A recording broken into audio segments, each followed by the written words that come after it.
Did I call it? Or did I call it? So all the MAGA folks out there who spent all this time thinking it was going to be a brand new day, and I told you all from the beginning that this hate group masquerading as a political movement, the worst thing that could happen to them would be to gain power, because all they're going to do is what they've always done, destroy everything, first and foremost starting with themselves, and now we are here. First, let me go ahead and remind you of a few things, because it matters where you get your information, it matters where you get your analysis. Let's go ahead and go back over the files here. Now, if you'll remember, all the way back on January 23rd, I was telling everyone then, this was when they were announcing that, we're going to release the JFK files and RFK and MLK and Epstein. We're going to release all those right there. And I said from the very beginning, Trump has reaffirmed that he plans to declassify the JFK, RFK, and MLK files. He said this in his first term and then reneged. So I won't believe it until after it's done. And then you had clowns and other idiots sitting up here talking about, you understand? He's already done it. These are the idiots now. He already did it. And I'm like, for all the slow bus kids, signing an order is not the same as actually releasing documents, much less releasing unredacted documents. He literally said, quote, "My team will have to look them over. Don't get hyped. I'll believe it when I see it, and we haven't seen anything yet." So while there were other people out there, the TikTok attention span people, claiming that the West was already won, and one person here said it best, yes, Trump finally released the JFK files. So, nice way of putting that. So from the very beginning, I have been sounding the alarm. Do not sit up here and get your hopes up that this is going to be a new day. We've actually already saw this during Trump's first term in office. And then, of course, folks jumped the gun. Primary among those jumping the gun were the MAGA meatheads, because you see, the MAGA morons needed to believe this. They needed him to deliver the bacon. These are people who understand that they've been in the wilderness, and their whole credibility is resting on telling people that it's going to be a new day. We're finally going to drain the swamp, and Trump is going to be more motivated than ever to go ahead and drain the swamp, and we'll be damned. So how'd that work out? How did it work out? Well, why don't we go ahead and ask, now they're no longer prospective nominees. He's the director of the FBI now. Cash Kick-Ass Patel and Dan Beat-em-Up Bongino. Yes, sir. Now they are FBI director and assistant FBI director, or Heckle and Jekyll, whichever moniker you'd like to give them. So we're so glad that now, if you've ever seen any of your favorite YouTube videos from Sean Ryan and others, if you ever saw some of your favorite YouTube videos or some of your favorite Rumble videos, well, you're very familiar with Cash Patel and Dan Bongino because you've been a fan. When they go viral, well, now that they're actually in positions of power, we're going to finally get to the bottom of everything that's been going on, right? Well, Fox News talked to them and asked them about Jeffrey Epstein. Well, of course, Jeffrey Epstein, who the cameras were turned off, the lights were turned out, and he was found dead in his cell. Everything that the quintessential example of foul play. Cash Patel and Dan Bongino were both asked about that. So glad that they finally got to the bottom of it. Let's find out who done it. You said Jeffrey Epstein committed suicide. People don't believe it. Well, I mean, listen, they have a right to their opinion, but as someone who has worked as a public defender, as a prosecutor, who's been in that prison system, who's been in the Metropolitan Detention Center, who's been in segregated housing, you know a suicide when you see one, and that's what that was. What? Huh. Interesting. I thought that he was here to get to the bottom of the cover-up, and it seems that he brought up the cover on the cover-up. Yeah, you spent all these years. You're the dummies who actually actually bought into those YouTube videos. You're the idiots who thought that. All the MAGA morons who were sitting up here carrying the water and waving the flag. Yeah, you were the idiots who thought that something was about to change. Now, I never thought that. And I said from the beginning, I'll believe it when I see it because Trump's a pathological degenerate liar. And unfortunately, MAGA are pathological, degenerate, gullible idiots. So with that being, when you put that together, let me tell you, yeah, the results are going to be predictable. So Jason Black said this from the very beginning and never moved. Well, now that they've all been confirmed and put in positions of authority, what do you know? They're confirming every syllable that I said, much to the chagrin of MAGA morons. You know a suicide when you see one, and that's what that was. He killed himself. You want me to? I've seen the whole file. He killed himself. Oh well, folks. Open and shut case. Pick your ass up and go home. Nothing to see here. Nothing to see here. You just heard it from the horse's mouth or the other end. Nothing to see here. So all that time that clowns spent criticizing Joe Biden and criticizing the FBI, well, kick-ass Kash Patel is on the job. And he says, yeah, they're right. There's nothing to see here. Everything's fine. Nothing irregular about this. Cameras off, lights out. Jeffrey Epstein, lights out for real. No problems. Here they are on the record. I've seen the files. Look, I've seen the files. I'll be damned. Boy, it must suck to be them.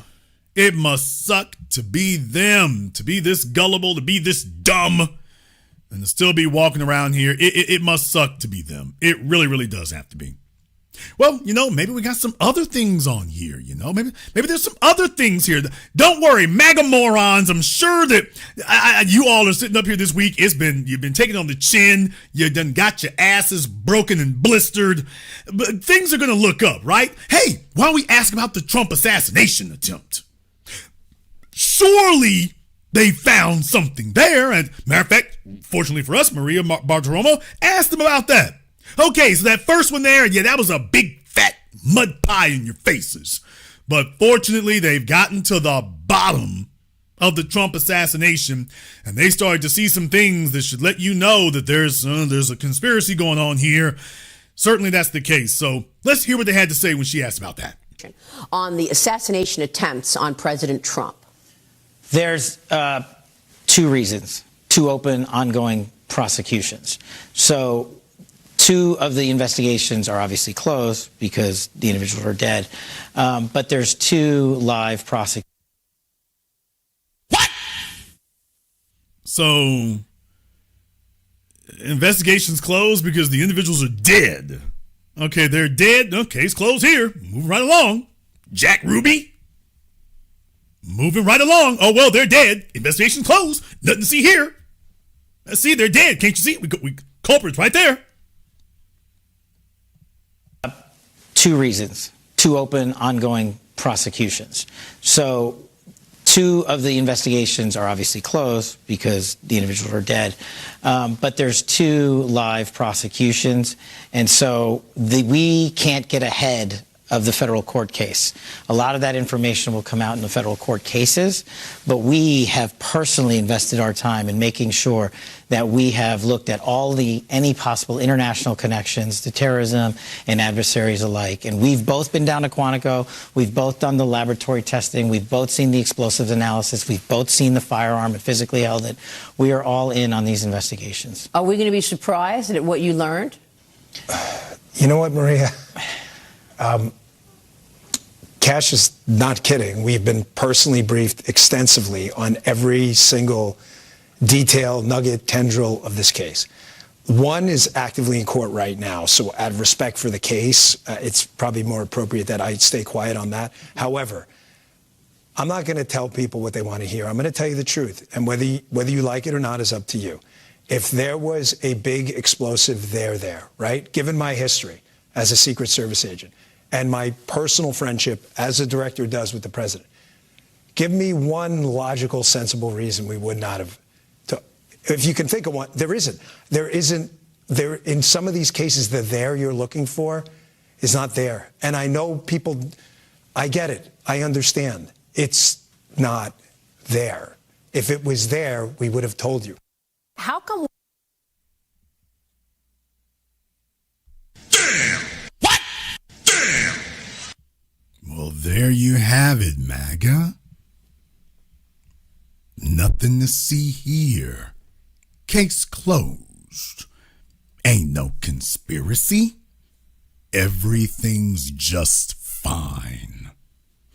Now, for everyone who tuned in and heard my program last week talking about Joe Biden's cancer, at the end of the program, we had an excellent exegesis. Look it up. We had an excellent exploration of the deep state and how individuals can control governments and some of the things they might be doing behind the scenes and how folks would respond and react. And I'll be damned, what do you know? What do you know? Hey, ain't no conspiracy. They're just lone wolves, don't you know? Yeah, that's all it is. They're just lone wolves. Yeah, a couple cats just kind of flipped out, man. Not connected to anything bigger. All right, President Trump, get your ass on out there for this press conference. Bro, gonna be a bright, sunny day today.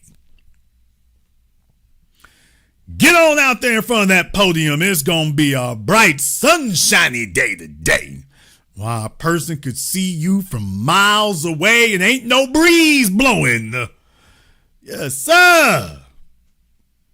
No, sir, there are no ongoing existing threats to you, my friend. So, do you feel better now to the vicious little vociferous bloodthirsty little bastards out there who call yourselves MAGA, but do you feel better now hearing that there is no problem? Epstein committed suicide. Trump's assassins were lone wolves, just like Joe Biden always said. Just like Joe Biden always told you. Ain't nothing to it. You feel better now? Now that it's not Joe Biden's FBI director telling you. Now that it's Donald Trump's FBI directors telling you. All right. Yes, sir. It's got to suck to be you right now. It definitely does. Oh, I know you hating every word you're hearing. I know you hating it. Your blood's boiling. It's burning you up. Don't worry. I got more boiling going on for you. Because that might not be enough for you. Oh, that might not be enough for you. Let me go ahead and kick it in overdrive here for a minute. Some of you have been holding out for January 6th. Oh, y'all like, damn, the stuff that folks passed around on Twitter.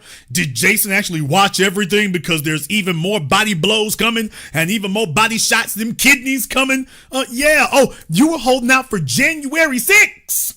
Why, you were listening to Tucker the Sucker Carlson and the rest of the right-wing white supremacist media mob, and they were telling you about, and this was an inside, there were FBI agents in the audience, there were FBI agents whipping this up right there, the FBI, that's the reason we were acting like savages, because the FBI was responsible for whipping this up, and then they got everybody arrested. You were acting like savages and you were rioting. Irrelevant. We were doing nothing.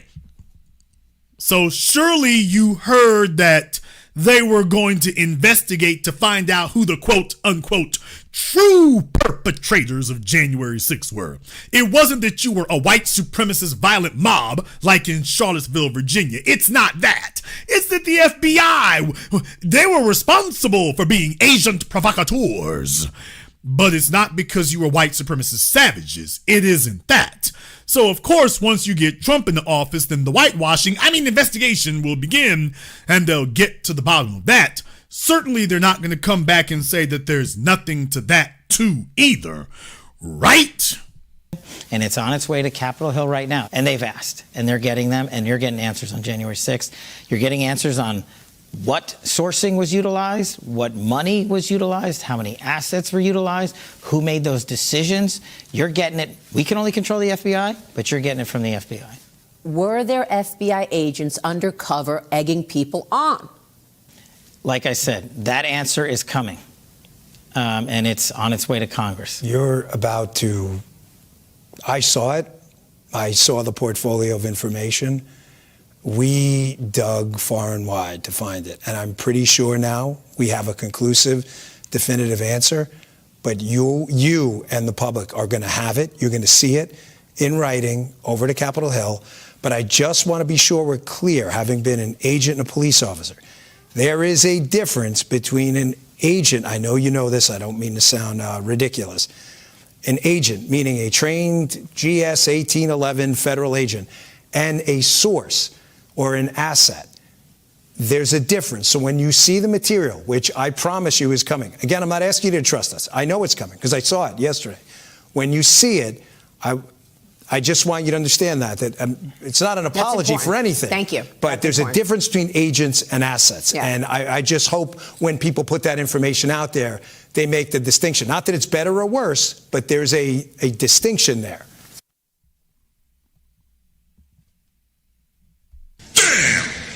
Boy, I'm telling you. Oh, you didn't even make it 6 months into the man's administration before he put you down like dogs. Well, you know, there's a difference between agents and, assets. Well, Tucker Carlson told you that they were agents. Tucker Carlson told you that it was an inside job. Tucker Carlson told you that this was the government pulling the strings. That's what Tucker Carlson told you. Remember? That's what all the rest of them told you. Remember? So certainly you weren't going to look up and get boots up your asses from Donald Trump's own administration, calling you the clowns and idiots and telling you about already prepping you that there's not going to be nothing to see. Boy, it must roast your butts like a Christmas ham to hear them already prepping you that, by the way, we're sending the paperwork to Congress, and that means nothing to see here.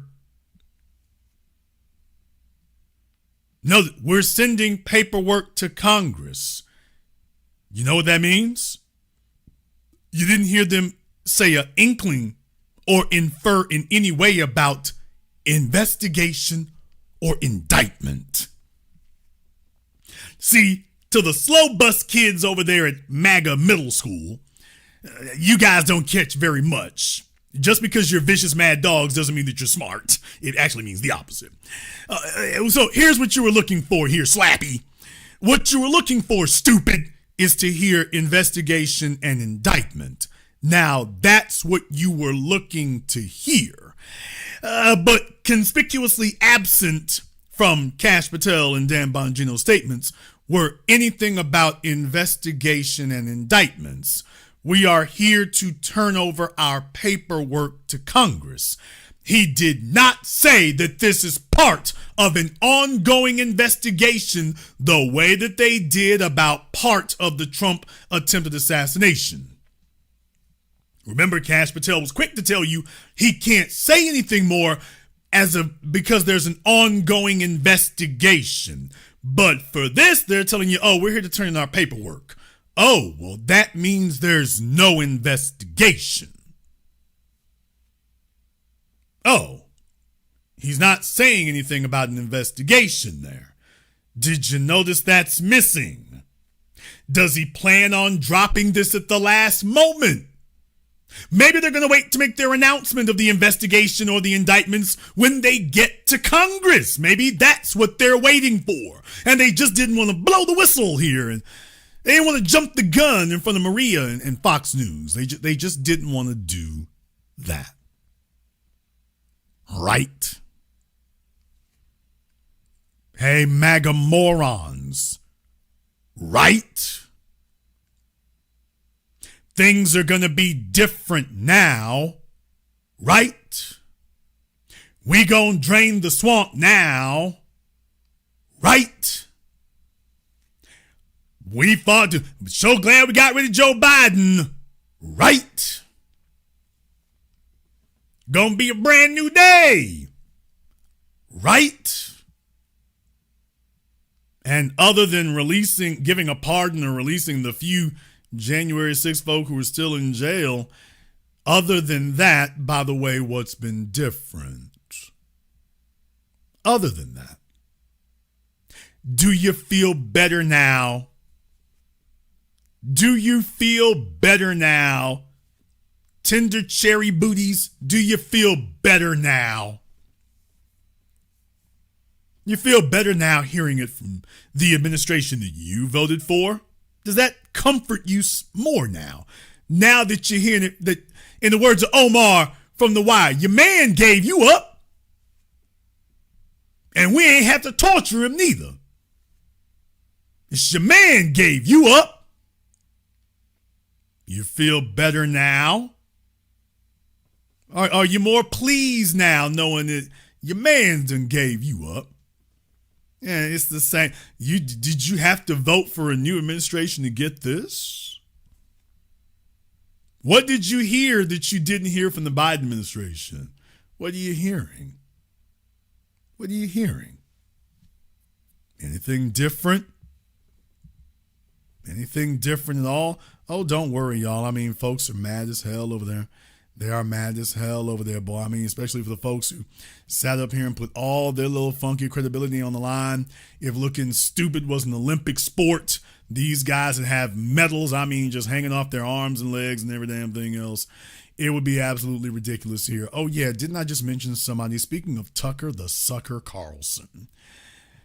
Talk about a degenerate who lost any and all credibility decades ago. Oh, yeah, he had to sit right there, and all he could do was just sit there looking stupid. Wait, what are you talking about? I thought we could all sleep well at night now knowing that Epstein legitimately killed himself, right? What was that? Did that just come out? It just... Yeah, Tucker, that's real uncomfortable for your guest there to throw that out there, and now you got to deal with it. You can't avoid it. Your man sat up here and put you on Front Street and just, well, you know, we can all sleep better now, ain't we, Tucker?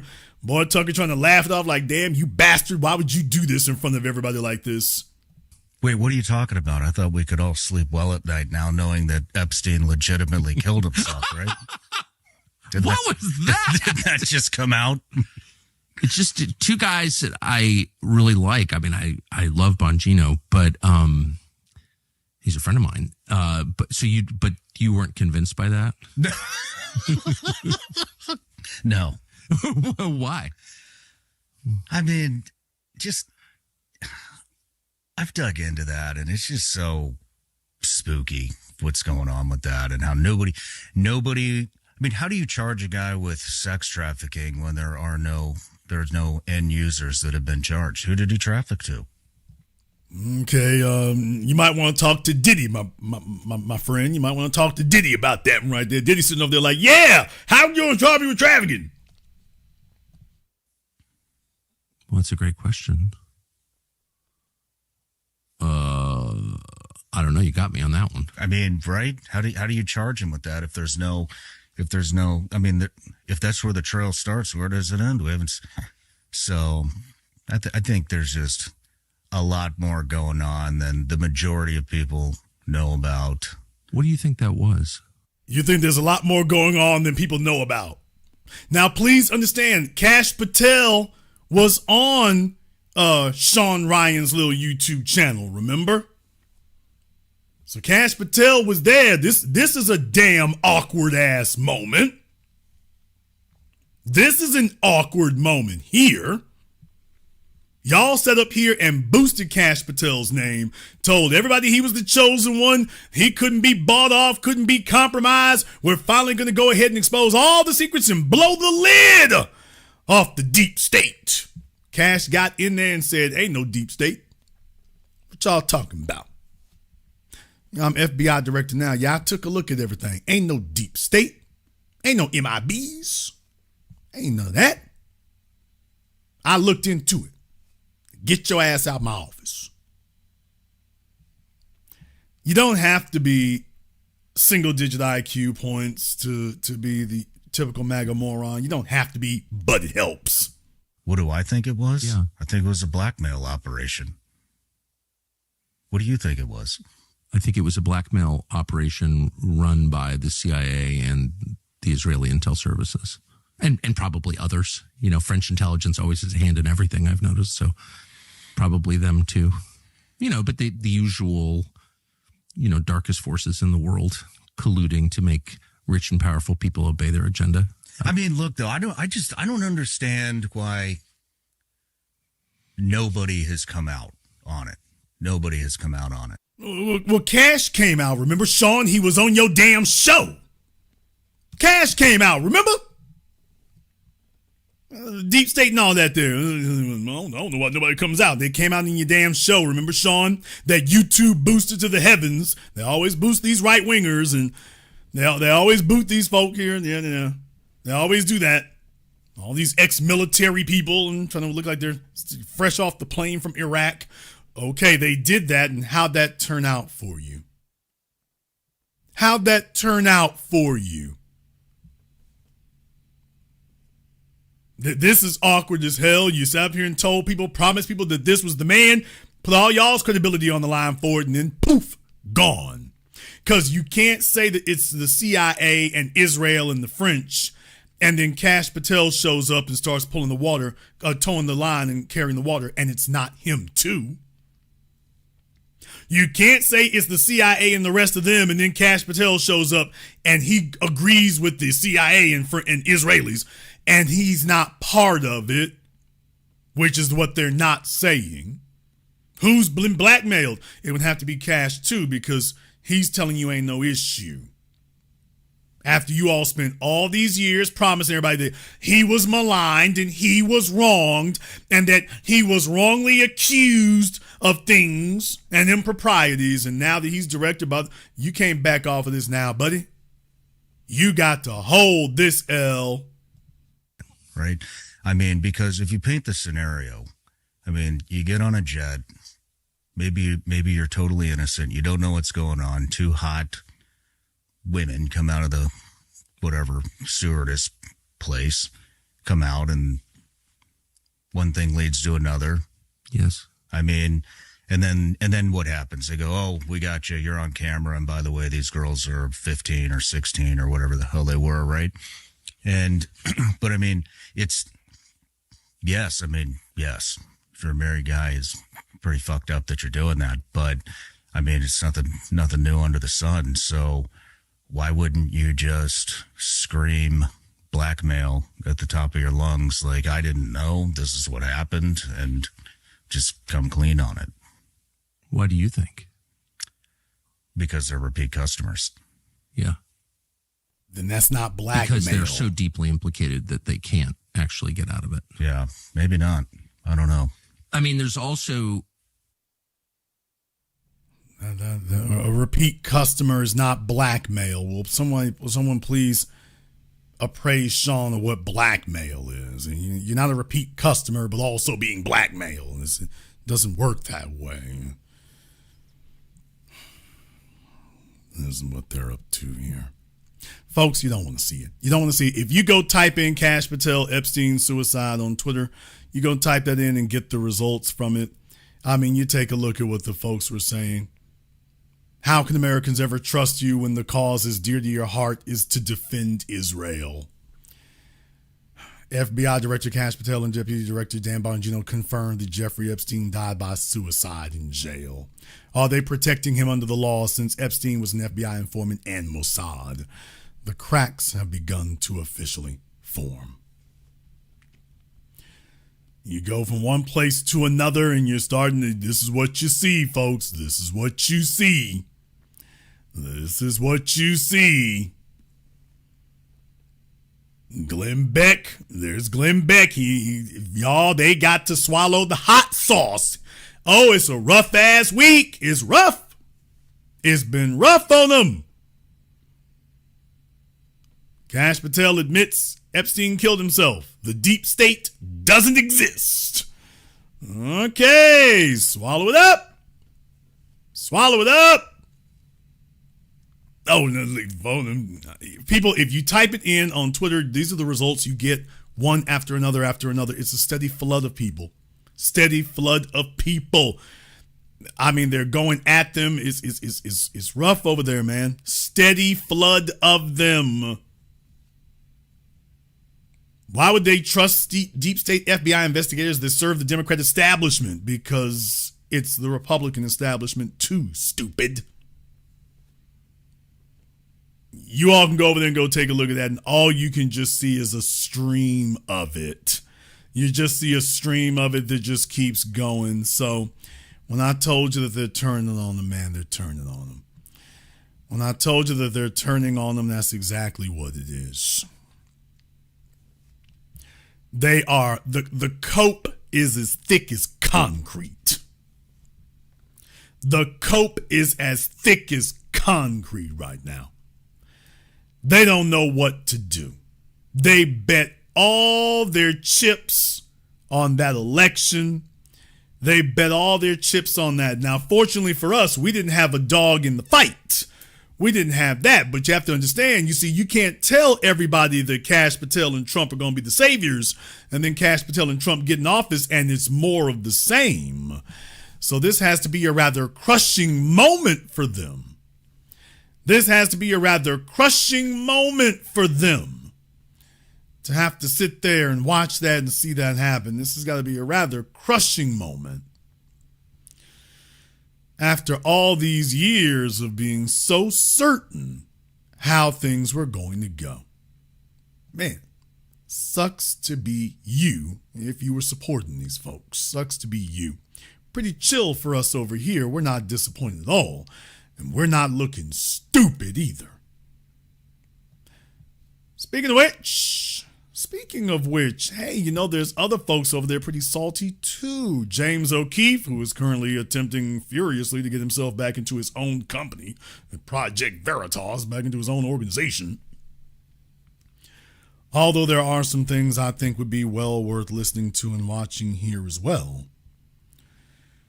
I think there are things that are worth watching here as well, and I want to go into that also. But this is from Tim Pool's channel here. Fair use, Tiny Tim. Fair use.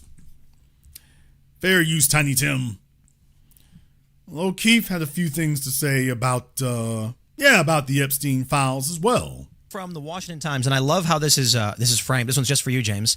DOJ should be doing what James O'Keefe is doing regarding Jeffrey Epstein. Frame that one. I mean, we are releasing, Pam Bondi did come out and say there are tens of thousands of little child videos. Did you see that? Yeah. But that's only because you caught her. We caught her, and then we reached out to her office for comment, and then she went out and said almost verbatim what we caught her saying in a restaurant.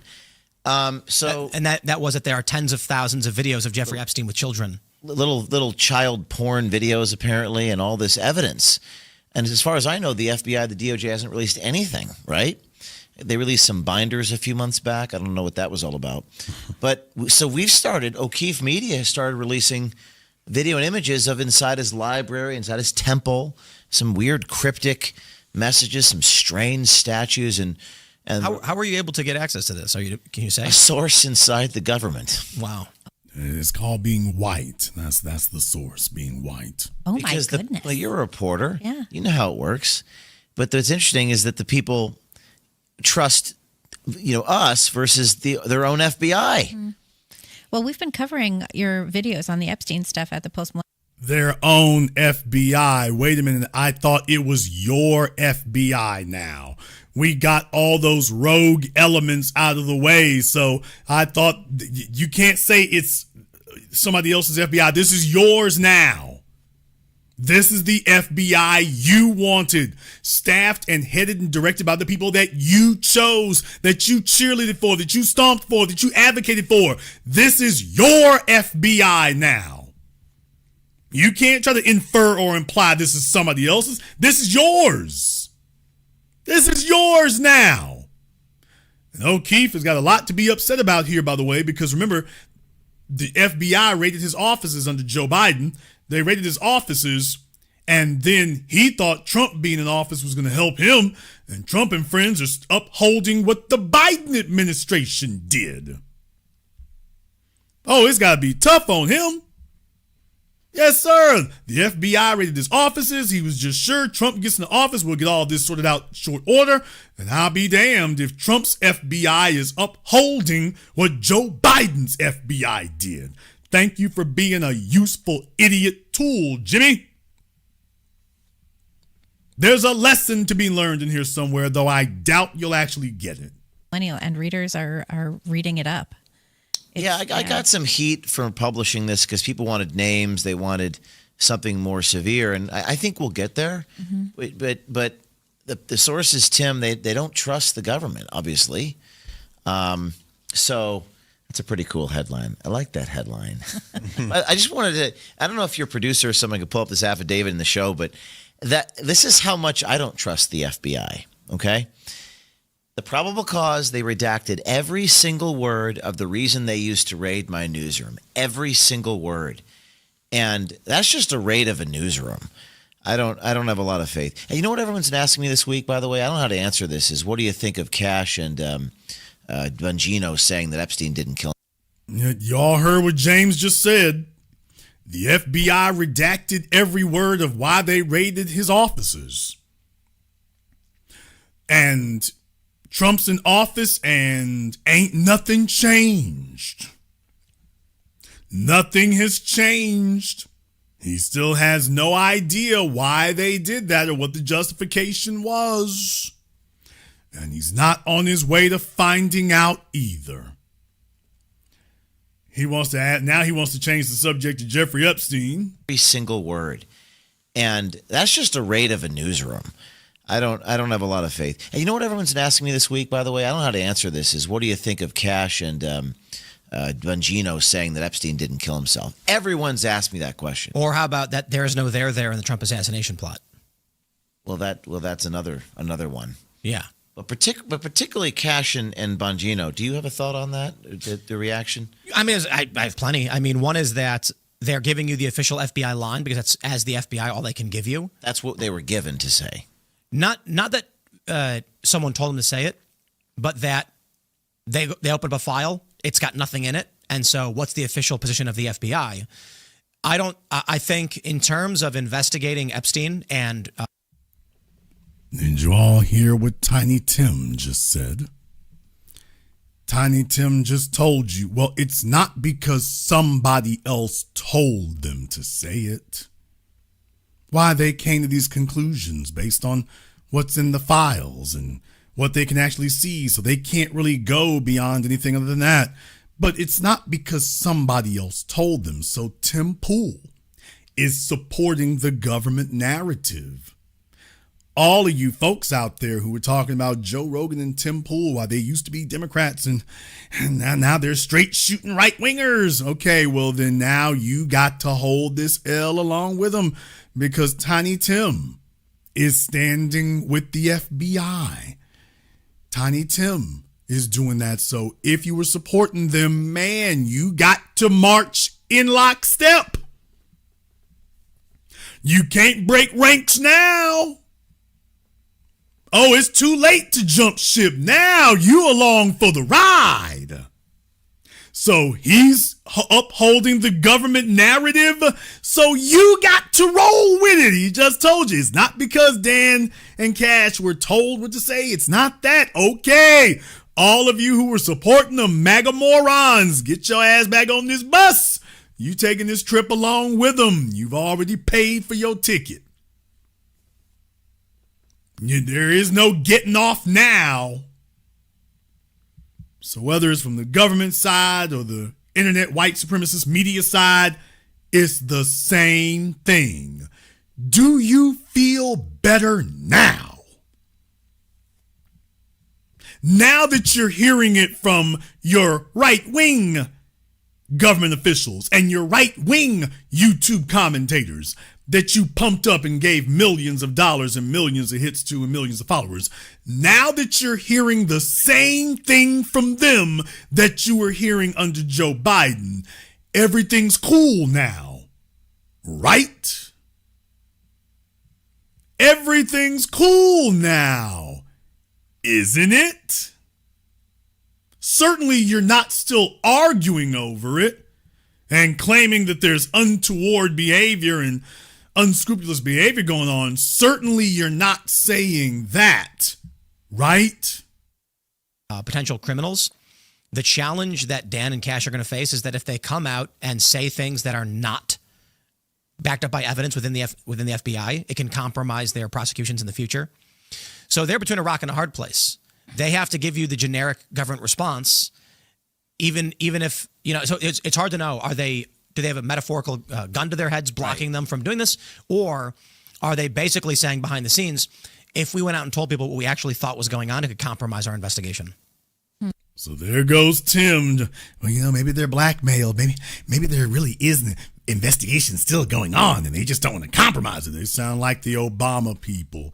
Obama didn't do nothing for us in the first term, but we got to vote for him for the second term. He gonna really do something for us in the second term. Okay, but if he don't do something for us in the second term, but after he leave office, he'll do something for us then. So there goes old Tim, folks. That was not anything. Nothing he just said was based on any logic or evidence. That was just pure cope. Pure 100% uncut, condensed cope. Because all of them put all their chips on it. They were cheerleading for Kash Patel. We got to get him nominated and get him confirmed, and everything will be all right. Well, you fought for it. You cheerleaded for it. You got video after video after video after video, day after day after day after day, stomping and advocating for that, promoting it, demanding it, saying this must happen. Well, finally you got it. And yeah, you look real dumb now. You look as dumb as you always have been. At least now you look the part. So there's the good news. You were always stupid, but now you all just look the part. Do you think that the FBI or the DOJ should release some materials? What do you think about that? Yes. Why bother? But the challenge is, if there are a bunch of co-conspirators, what can they release that would not give them a legal out? If they then say the federal government released information that was prejudicial and now I can't get a fair trial. They can't interrupt an active investigation, so forth and so on. I honestly don't think that's the case, though. That's devil's advocate. That's saying, like, why would... No, I think the reality is there are prominent princes and foreign corporate interests who are implicated by these documents. And here's one simple guess. A couple Saudi princes went to Epstein Island. They're implicated in this. And they say, in our country, this is legal and normal. We didn't do anything wrong. In your country, the stock will drop. People will refuse to do business with us. They will demand sanctions. They will demand we sever ties. And then we're going to pump oil and destroy the petrodollar. Right. And Trump just had that great Middle East trip where he got an 11-point bounce in the polls from that as well. So, right, massive. What if Trump goes to them and says, if we release the Epstein stuff, these nations are going to go against us and it's going to destroy these trade deals? Okay, well, if that's a legitimate defense for Donald Trump, why was that not already a legitimate defense for Joe Biden? So if Donald Trump is not going to be called a traitor and anything else like that, for saying that, well, that was the exact same reasons, rationales that folk were given before now. Okay, well, it would be too internationally sensitive to do that. Okay, well, if that's the case, then why were you giving Joe Biden a hard time about it? Don't you owe Joe an apology then? If those rationales hold for Trump, then they obviously hold for Biden too, which means this whole damn thing is simply a waste of time to entertain, since you've already confirmed or established that this is simply too sensitive and would be too much jeopardy to pursue. So you owe Joe Biden an apology, Tiny Tim. You and the rest of MAGA moron world, you owe Joe Biden an apology now that you are conceding, well, even if everything is true, it still would be too sensitive to release and too problematic and troublesome to do so. Well, that would be the reason. I mean, look, it sucks for them over there right now. Everybody who was carrying the water, they didn't make it but a few months to find out, yeah, this is how dumb you really were. You were telling the world, proclaiming that everything was going to be different, and just that quickly, yeah, you got shown how big of an ass you all are. And it sucks. Now, the rest of us are laughing at you. It's like, yeah, they didn't even leave you a shred of dignity to hold on to. They just outright came out and said, yeah, you're just stupid and wrong. What do you do? I don't think the people of this country are going to stop talking about this. This has been 5-6 years. Right. Their people are angry, furious. Yeah. I get asked this question all day. Okay, they're not going to stop talking about it. Who are they going to talk about it to?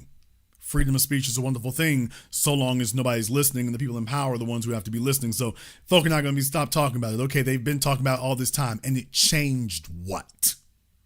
They're still talking about the JFK files, and it changed what exactly?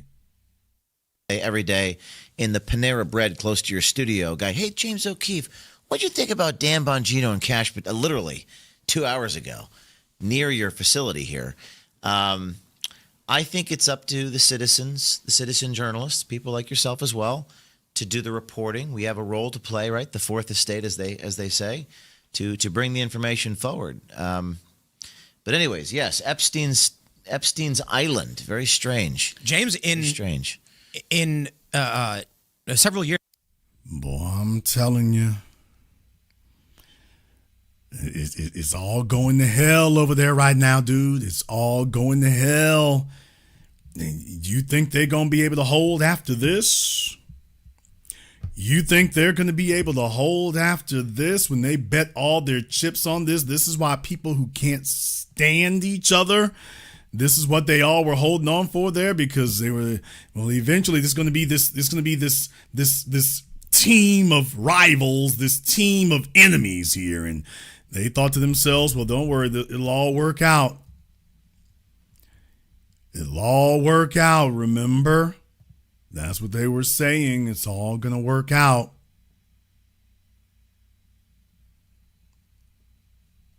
That's what they were saying. Wasn't it there that this was all going to work out for them? We just need folks to recognize and realize exactly what's going on, but it's going to work out for us. We voted the right way, remember? We voted the right way. Don't worry, they're going to go deal with them Negroes over there, and that's what they're going to do. Soldiers sold to MAGA. Soldiers sold to MAGA. I mean, like I say, in so many cases here, they're just so used to looking dumb. They're just so used to looking dumb. Now, before I leave this here, the reason that James O'Keefe went on Tiny Tim Pool's YouTube show was because he wanted to talk about the fact that his business partners over there at Project Veritas, they all got together and voted him out of the organization. So he was the face of it. He was the driving force of it. He was the lead doing all the investigations that made them famous.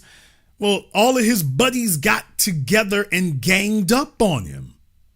They all got together and ganged up on him and got him kicked out of Project Veritas. In case y'all are wondering what happened. But that's not the part I want you all to listen to. Brothers and sisters from around the world, I want you to hear him. They're talking about him spending money basically on getting a black car, like a car service. But I want you to listen to this for a moment so that we can have a grounding moment here for you. What was remarkable about this was watching people who considered themselves of the right acting like communists. You're not allowed to make more money than me. You're not allowed to have a car drive you around. How do you expect me to get to the Uber carpool? Like, what do you want me to carrier pigeon? Like, how am I supposed? None of it made any sense. Black cars is just a fancy way of saying pre-scheduled cab. A pre-scheduled driver. Yeah. And when you're raising $20 million a year, raising all these millions of dollars to pay lawyers, so I guess this is a crazy story. And what? $20 million a year. How much was Project Veritas making? Brothers and sisters, $20 million in a year.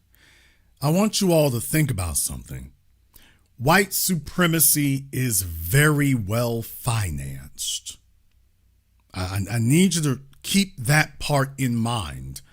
White supremacy is very well financed. This is why you have to have skewed algorithms and blacklisting and shadow banning of accounts like mine. Because you see, you wouldn't have a Timcast operating at the level if the playing field was level. Well, you wouldn't have them. You wouldn't have that. That's the issue. So whether it's Tim Pool, whether it's Daily Wire, Project Veritas, Steven Crowder, these are individuals or outlets that are funded in the sums of millions and tens of millions a year. Tens of millions a year. They've gotten multiples more in a year than we've received in our entire history of broadcasting. And as usual, white supremacy has to do that. They have to be outrageously overcapitalized, overfunded, given in unbelievable amounts of preferential treatment to an outrageous extreme. They got to get that because otherwise they can't win. If we had a level playing field and equal footing, it would go radically different. So the fact that we don't, yeah, they have to be outrageously overfunded. People, what I'm saying is that where in the hell are you getting that kind of money from? Because that's not from your audience. Where are you getting that? Who is actually funding it? Who's actually paying for this? To be raking in that kind of money, who's actually footing these bills? Who's putting up that kind of money? Now, I would tell you all here that when you look around, I mean, they've already done the paperwork on, for example, Daily Wire. They've already done that. They've already done that. They're getting money just like the Koch brothers. You're getting money from oil people. In Daily Wire's case, they had a multi-millionaire down there in Texas. These are folk who are ponying up to the bar here. They're putting their money where their mouths are. They are putting serious amounts of money where their mouths are. And they're doing that because they understand that the message cannot survive if it is not overfunded. So we're just going to give you this overwhelming amount of capital, this overwhelming amount of money. We're basically making you a mega corporation in your own right from the very first beginning. We're going to give you a bunch of funding right off the top.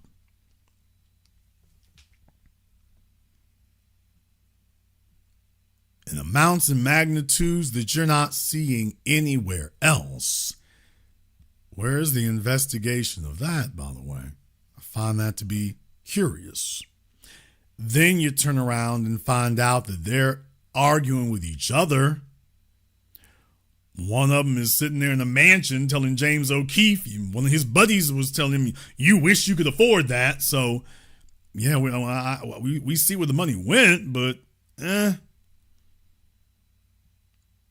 I want you all to understand that there's a reason why things go the way they do here. There's a reason why they go the way they do.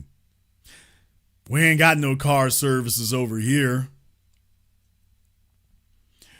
He was talking about he rented a $6,000 private jet. We don't have any private jets over here. People, we don't have any car services, no private jets. $6,000 private jet. I'm like, who the hell would I even call? Where do you have to be in such a hurry that you need a private jet? Why do you need that? Spirit Airlines doesn't have a connecting flight where you going?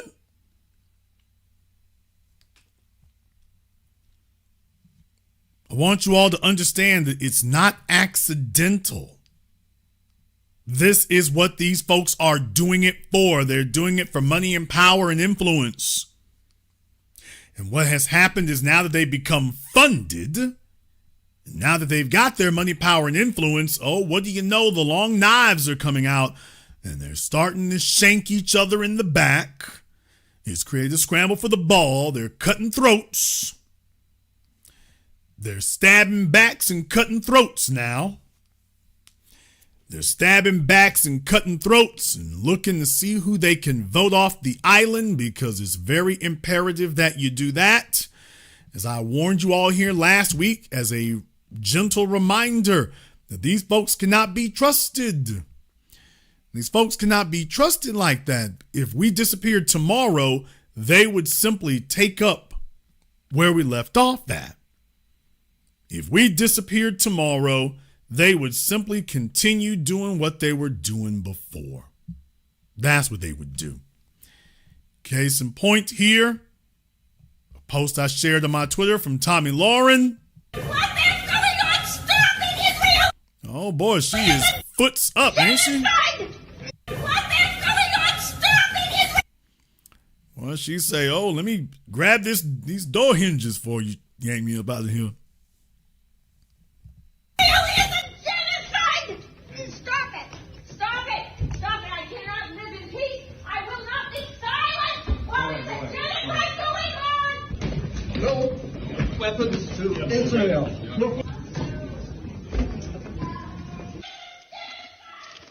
it! I cannot live in peace! I will not be silent while there's a genocide going on! Hundreds are dying every day! Hundreds! I won't be silent!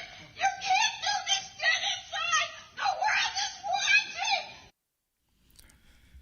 And you see Tommy Lauren? Tommy Lauren said, why are old white liberal grandmas so angry and bitter? Folks, you know the situation is dire when you see posts like this. You're not supposed to say white. You're not supposed to say white, and you're damn sure not supposed to point the finger at other white people on the basis of whiteness and turning whiteness into a negative. You're not supposed to be framing whiteness as a negative. And here she is, these old white liberal grandmas. They're off code.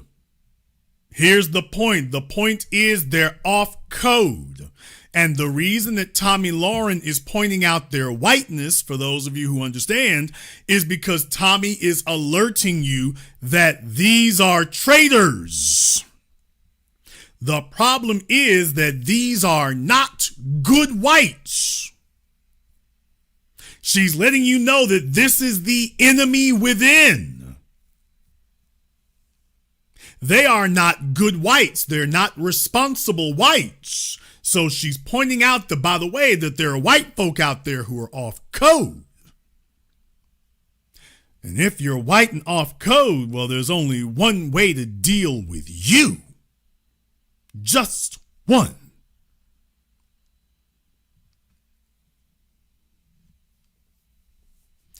I pointed this out last week because you have to be reminded of these things.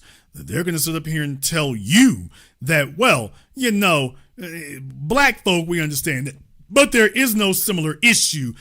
You would not have a situation where there's nothing but white people and there would still be a problem. Actually, because the problem with the system of white supremacy is that this is the inevitable result.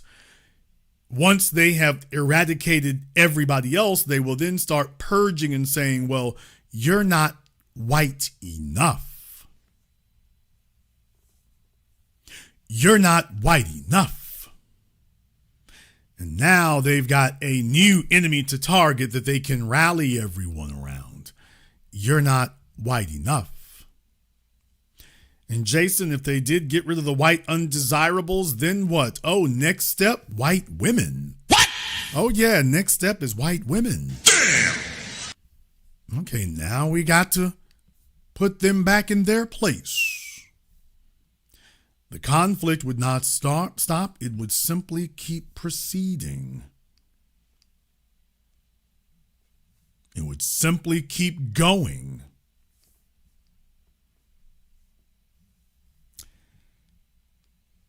You don't even want to know where it would go after that.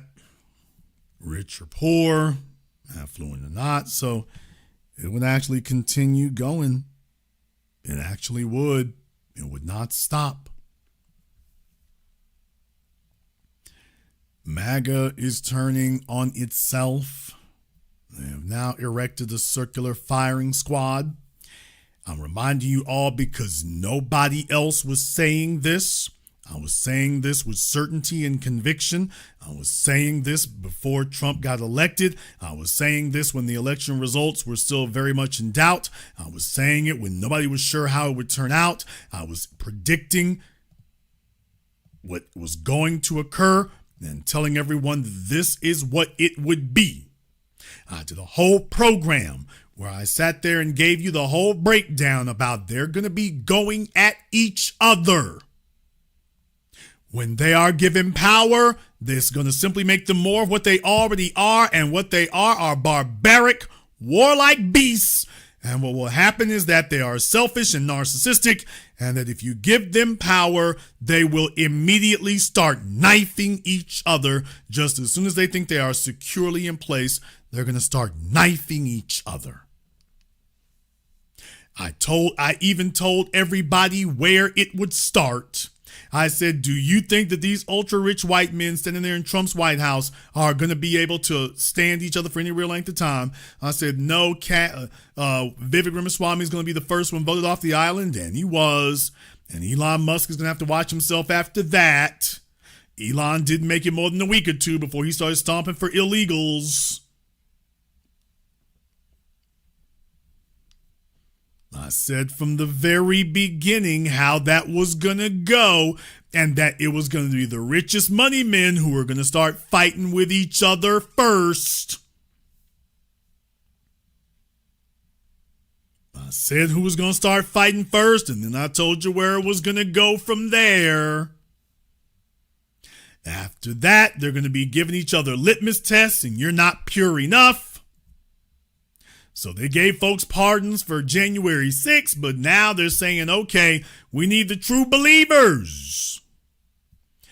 We need the true believers now. So now they're litmus testing everybody, and they are demanding radical changes and radical action from everyone. And if you are not 100% lockstep in line, you are the next one targeted. They promised you that there would be radical change and radical transparency, that they were going to throw open all the files, and everything that had been hidden from you will finally be revealed. 4 months later.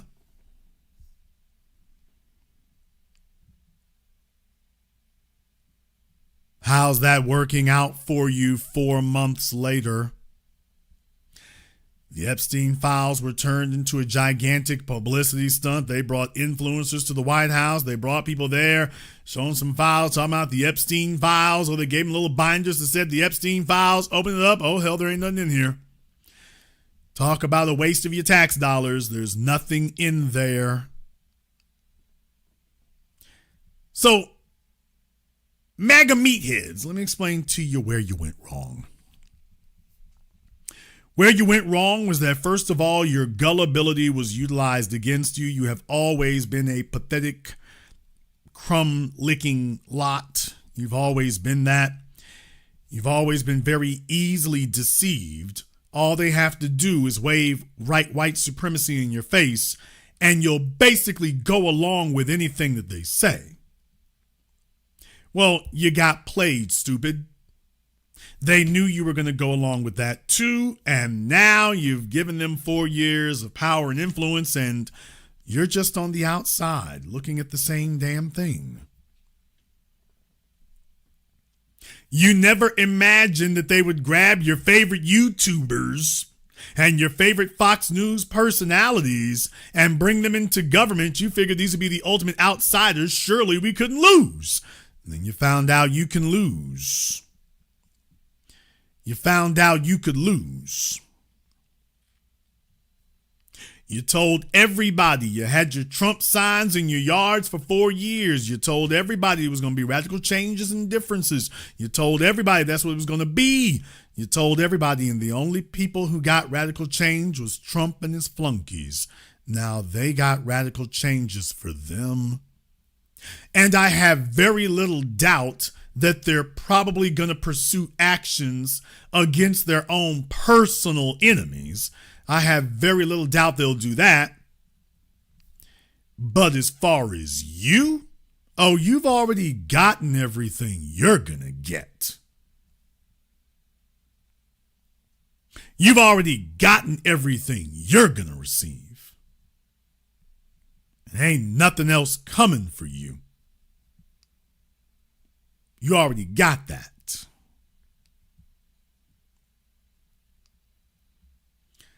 You were telling everybody that there was going to be a whole different world. And now you're seeing that everything that we told you was going to happen, there it goes. You got a few illegals out.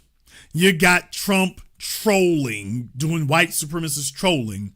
Okay, but where the rubber meets the road and the substantive stuff that really needs to happen, how's that working out for you?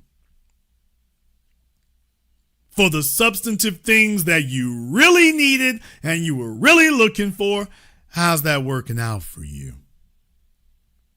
How's that going? Gotta be rough, man. It's gotta be rough to be this dumb and be in this deep. And they started on you all early. They didn't even wait till year 2 or 3. They just made it in the first few months. Yeah, screw you. You got tough choices to make now. You got tough choices to make. What do you do for the next 4 years? Next 3.5 years? What do you do? Who do you back? Who do you support? You gonna support J.D. Dunce Vance? You're gonna support him? Is that what you think you're gonna do? You think that's the answer? Where you going? What you gonna do? Who exactly is it you're planning on running to now? Where are you gonna go? Who's the next chosen one? Because it sounds like the only thing you'll be able to do is return back to the swamp. And deal with it. Well, Trump was your champion from outside the swamp. So it sounds like the only thing you can do now is return to the swamp to go see if you can fish out a candidate from the establishment party on account of the fact that your outsider didn't get anything done.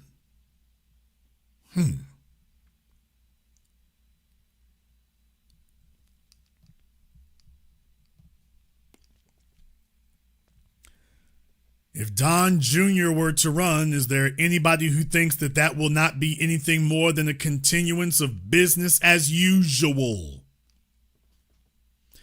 Is there anybody who thinks that's going to be any different?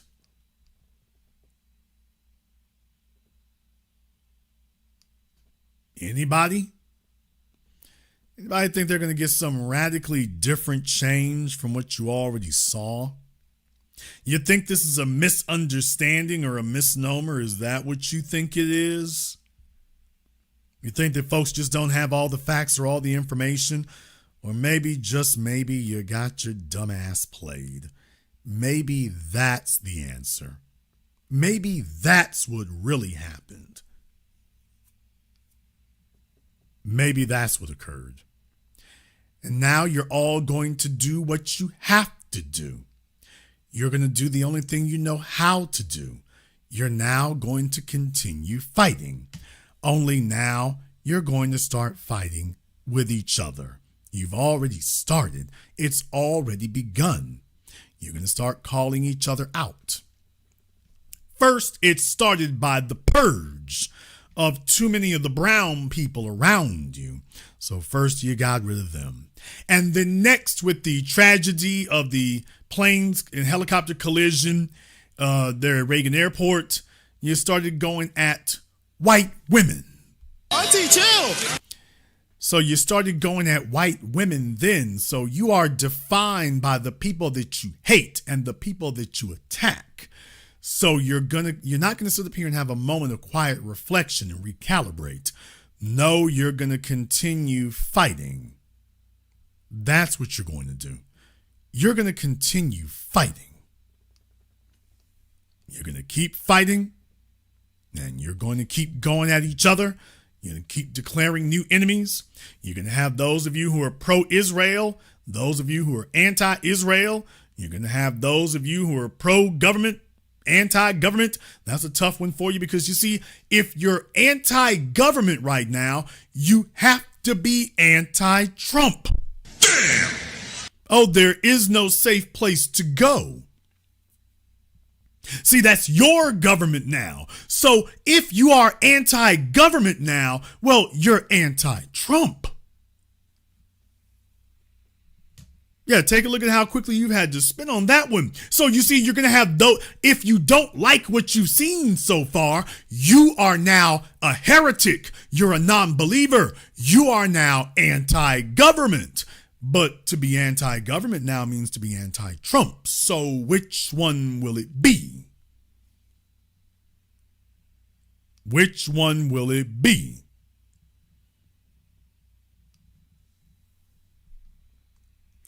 And what do you do with those who fall on the wrong side? What do you do with the people who don't toe the line? What do you do with them? Well, you're going to have to fight even harder. That's why I've been cataloging all of this for you here, for all of the Democrat dunces out there. Trump and Harvard. Trump is actually more of a sideshow than anything else. If you really want to know where things are going to go, take a look at the folks around them. Take a look at the people who are promoting it. Take a look at the personalities and commentators who've been the spokespeople for it. Look what's happening with them. Tucker Carlson and Ben Shapiro. There's a reason I was watching it. Vivek Ramaswamy and Elon Musk.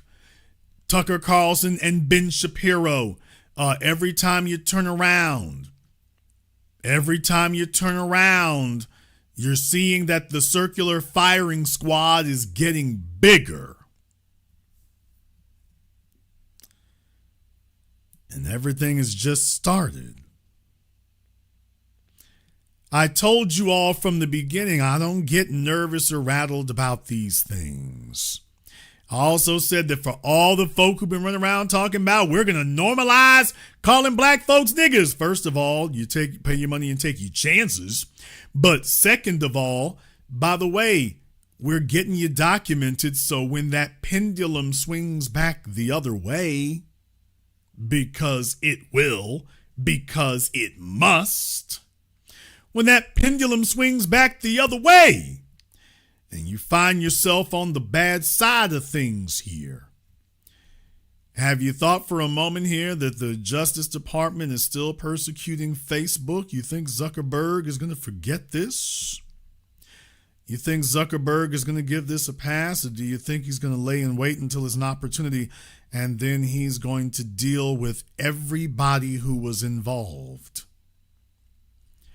In case you hadn't noticed, the biggest tech companies, which are filled with the single most richest people on the planet, they're at odds with Trump, and he hasn't done anything really to ingratiate himself with them.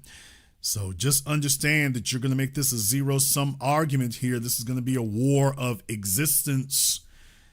Either he got to go or they got to go, and they're not planning on going anywhere. So what exactly do you do now?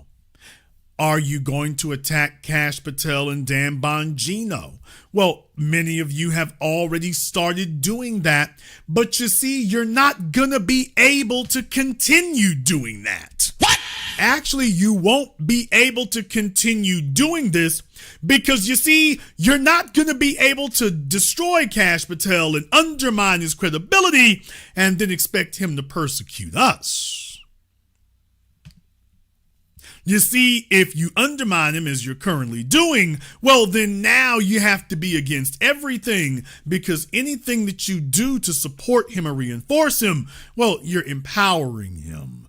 And you can't punish him if you empower him. So you're kind of just going to have to ride for it. You're kind of going to have to just go along with it. You cannot undermine Kash Patel, because if he tries to go after us, you're going to have to keep fighting him. You can't support him on any front for any issue, remember? If you allow him to change the subject from Jeffrey Epstein to something else, then you're going to have to let Epstein go. And you will have to concede that he is gone and will never be back. You're going to have to just let it go. So, what exactly were you planning on doing? Now that we've articulated what you can't do, what exactly is it you were planning on doing? Asking for a friend. However, you might disagree. Therefore, the link to the Zoom is pinned at the top of the chat room there. Of course, you are welcome to give us a call on this matter. Please remember the rules. When you call in on Zoom, just make sure you have your camera and your microphone turned on. No one on YouTube is going to see you. The internet will not see you. It's just for me, the host, just to make sure we don't have any trolling issues. So if you call in on Zoom, just make sure you have your camera and your microphone turned on, just so that the host makes sure that there's no trolling issues. And of course, you can give your insights and analysis into that as well. I want to thank everyone, and I do mean everybody who has contributed for a nice program on PayPal, Super Chat, Venmo. Shout out here to Nancy. Thank you very much for your support. To Sabrina, thank you very much for your support here as well. We appreciate that. To Mark B. and to everyone else here, thank you very much. We're going to take a very brief commercial, non-commercial break. When we come back, we'll fire up the Zoom, and you can go ahead and give us your thoughts here on the circular firing squad. The MAGA is turning on itself is a beautiful thing. This is the Black Channel. When you visit MrBeTheTeacher.com, you can get a copy of his award-winning book, Guidelines for the Successful Student. While you're there, grab one of his newest tunes along with fun and educational lyric videos. Never give up, don't worry, never give up, study. In order to... Times 1 is 2, 2 times 2 is 4, 2 times 3 is 6. 2 now swap names, he, she, they, and we. Simplify the Daddy divides as the father and guide. Mommy multiplies and shares on what they buy. You can also acquire his tutoring services via varsitytutors.com or tutor.com. If you wish to speak to Steve Burgess directly, you can do so through MrBeTheTeacher.com. The Honey Badger and the Mongoose is a children's story for the family of how a honey badger and mongoose fight an evil alliance of venomous cobra snakes and hyenas that overhauls the balance of the savannah. The Big Five. The honey badger demands reparations. Will the Big Five give the honey badger reparations? Can the evil alliance of cobras and hyenas be stopped? The best new price for the hard and soft cover is at www.thehoneyBadgerandthemongoose.com. You can also find this book at Amazon, Audible, and Kindle.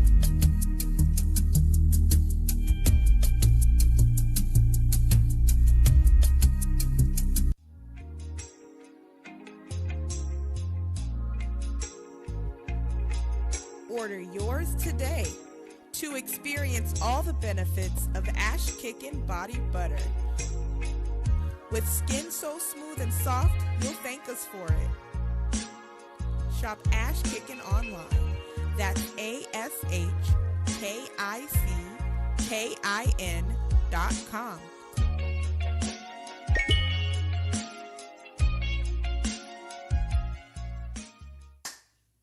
Hi, this is Brenda Starr, creator of Poetry with a Purpose and author of the book Pressed But Not Crushed.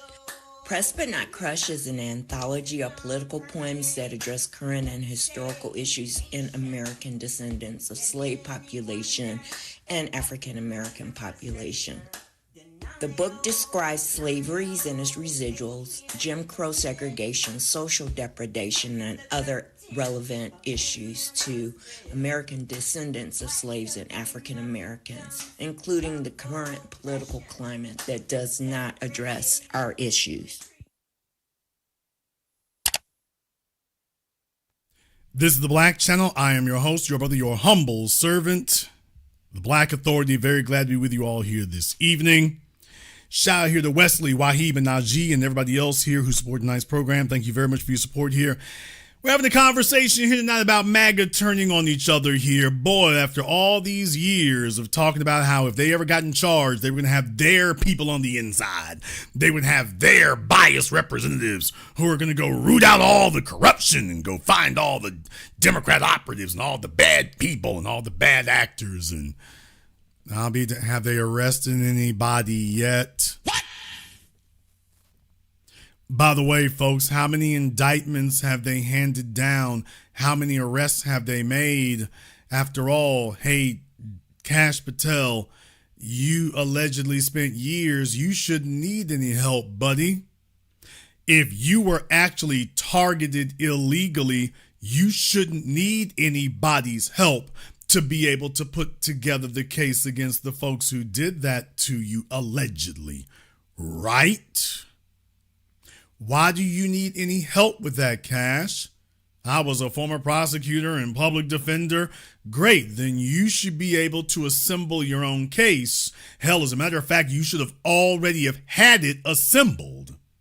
It don't take no damn year. Allegedly, you've been sitting on it for years. So if you know everything, why is it you haven't moved on it? And you're not in the process of moving on it now. You know what the problem is with MAGA morons? You all came up with your white supremacist victims fiction and told yourselves that everybody else was on board here with you and that you had fellow travelers, and now you look up and there isn't anybody. The folks that you empowered actually, everybody's having to admit that it's one big ass lie. Everybody is now having to admit that it was just one big fib. There is no cavalry coming. There are no mass indictments coming. This idea that you're going to look up and everybody at the Capitol building and everyone in the FBI building and everyone in the FBI field offices, while there are going to be folks getting marched out in handcuffs left and right. You know the way they did you all on January 6th? Damn. Yeah, you thought there was going to be a moment like that, where your boys were going to go through the Capitol building and through all the government offices and round up all the folks who arrested you rightfully. You thought that was going to occur. Now it's your man sitting up here telling you, oh, that's not going to occur. You're not hearing about any indictments. You're not hearing, damn sure not hearing about any arrests. You're not hearing about anything like that.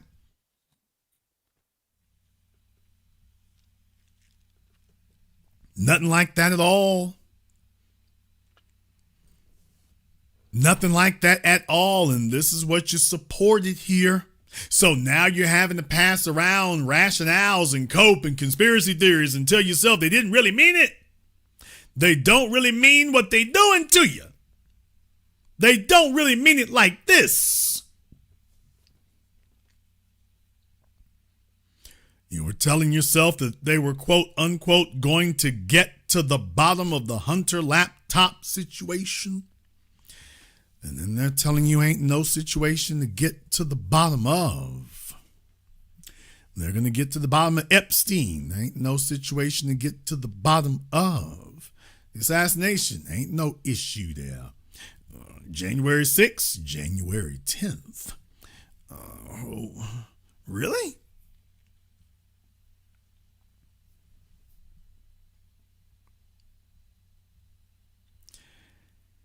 When LBJ was reminding people that white folk would vote for racism even if they themselves were at the bottom, and what you're finding out is that's the issue with white supremacy, is that you're enabling other people who dangle your racism in front of you, use it to gain power for themselves, and then drop you off on the curbside for pickup like the trash you are.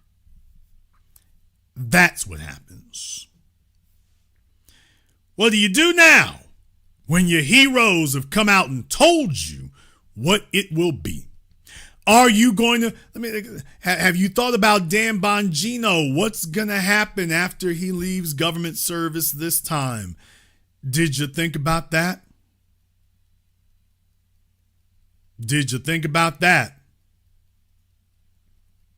Did it occur to you that that was the case?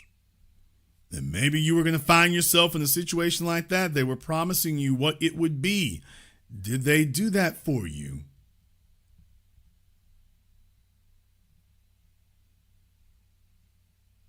Got to think about that. I know it's hurting your feelings. I know it's hurting your feelings. It's burning your soul alive. You were fully invested in all this. You were telling all your family and your friends how it was going to be. You were promising them what was going to go down. You were assuring them that this was the way, the truth, and the light. You were telling them it was going to be a brand new day in America. Everything would be different. And now Trump didn't even come out and say it himself. He sent his dudes out to say it. He didn't even come out and say it himself. He sent his dudes out to say it.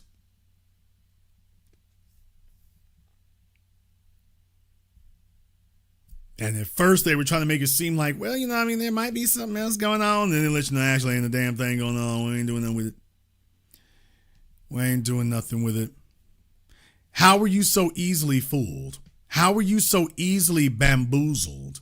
Do you feel better about his white supremacist trolling now? Trolling with no real results? Is that pleasing you? Does that comfort you for everything you're not getting and not going to get?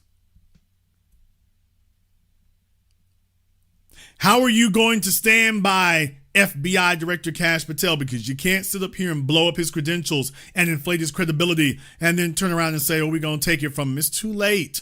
The time for you to be going in on Kash Patel was when he was trying to get confirmation, not after. It's too late now, bozos. Now you want to criticize him. Now you want to condemn him. Now you want to call him an agent of Israel. Now you want to do it. It's too late, dummy.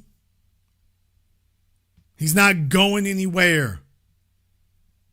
By the way, not only that, I suggest you watch your tone. What? Because you see, old Kash can figure out who's been naughty and who's been nice. And if a bunch of you over there start getting a little bit too lippy and start getting a little bit too mouthy, well, he is the FBI director now, and they were able to get you in jail once, and since he's not doing a very good job of going after your enemies, he might find you to be a far easier target to get. So I would recommend that you don't get flip at the lip too much. That's my generous suggestion to you. Don't get too slick at the mouth.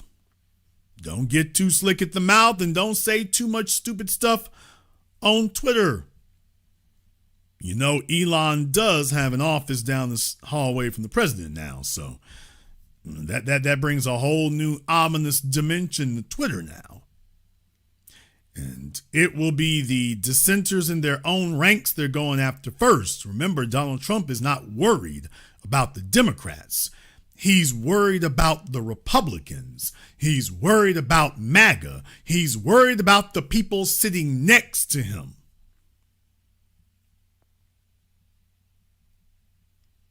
Those are the ones that he's most likely to take action against. Not the other folk who can defend themselves, but the people who have got cozied up closest to him, and you're looking to him to defend you. Well, that also means that you are the easiest one to go after and remove. You see, you've empowered him now. You've empowered him. You gave him everything he was looking for here, and now you can't take it from him. You can't take it. Where are you going to go? You're going to go join the Democrats? What? You're thinking about that one? You think that's going to be an option for you? Oh man, won't that be a hell of a thing for all the MAGA morons if they think they're going to go back over there and vote Democrat now? You think they're going to forgive you for anything? You think the Democrats are going to give you a pass for a damn thing? You think you've been small and small-minded and petty and vindictive? They're the ones who put y'all in jail for January 6th. Can you imagine what they got coming down the pike for you if they ever get back into a position where they can turn the tables?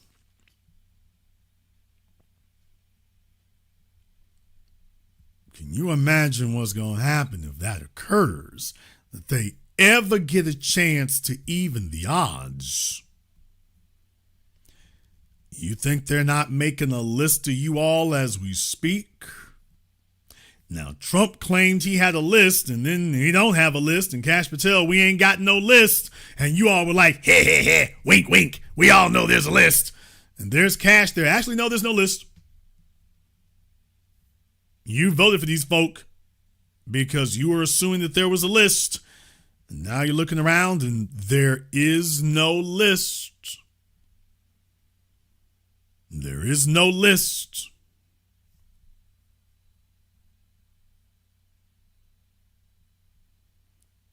Hell of a spot to be in.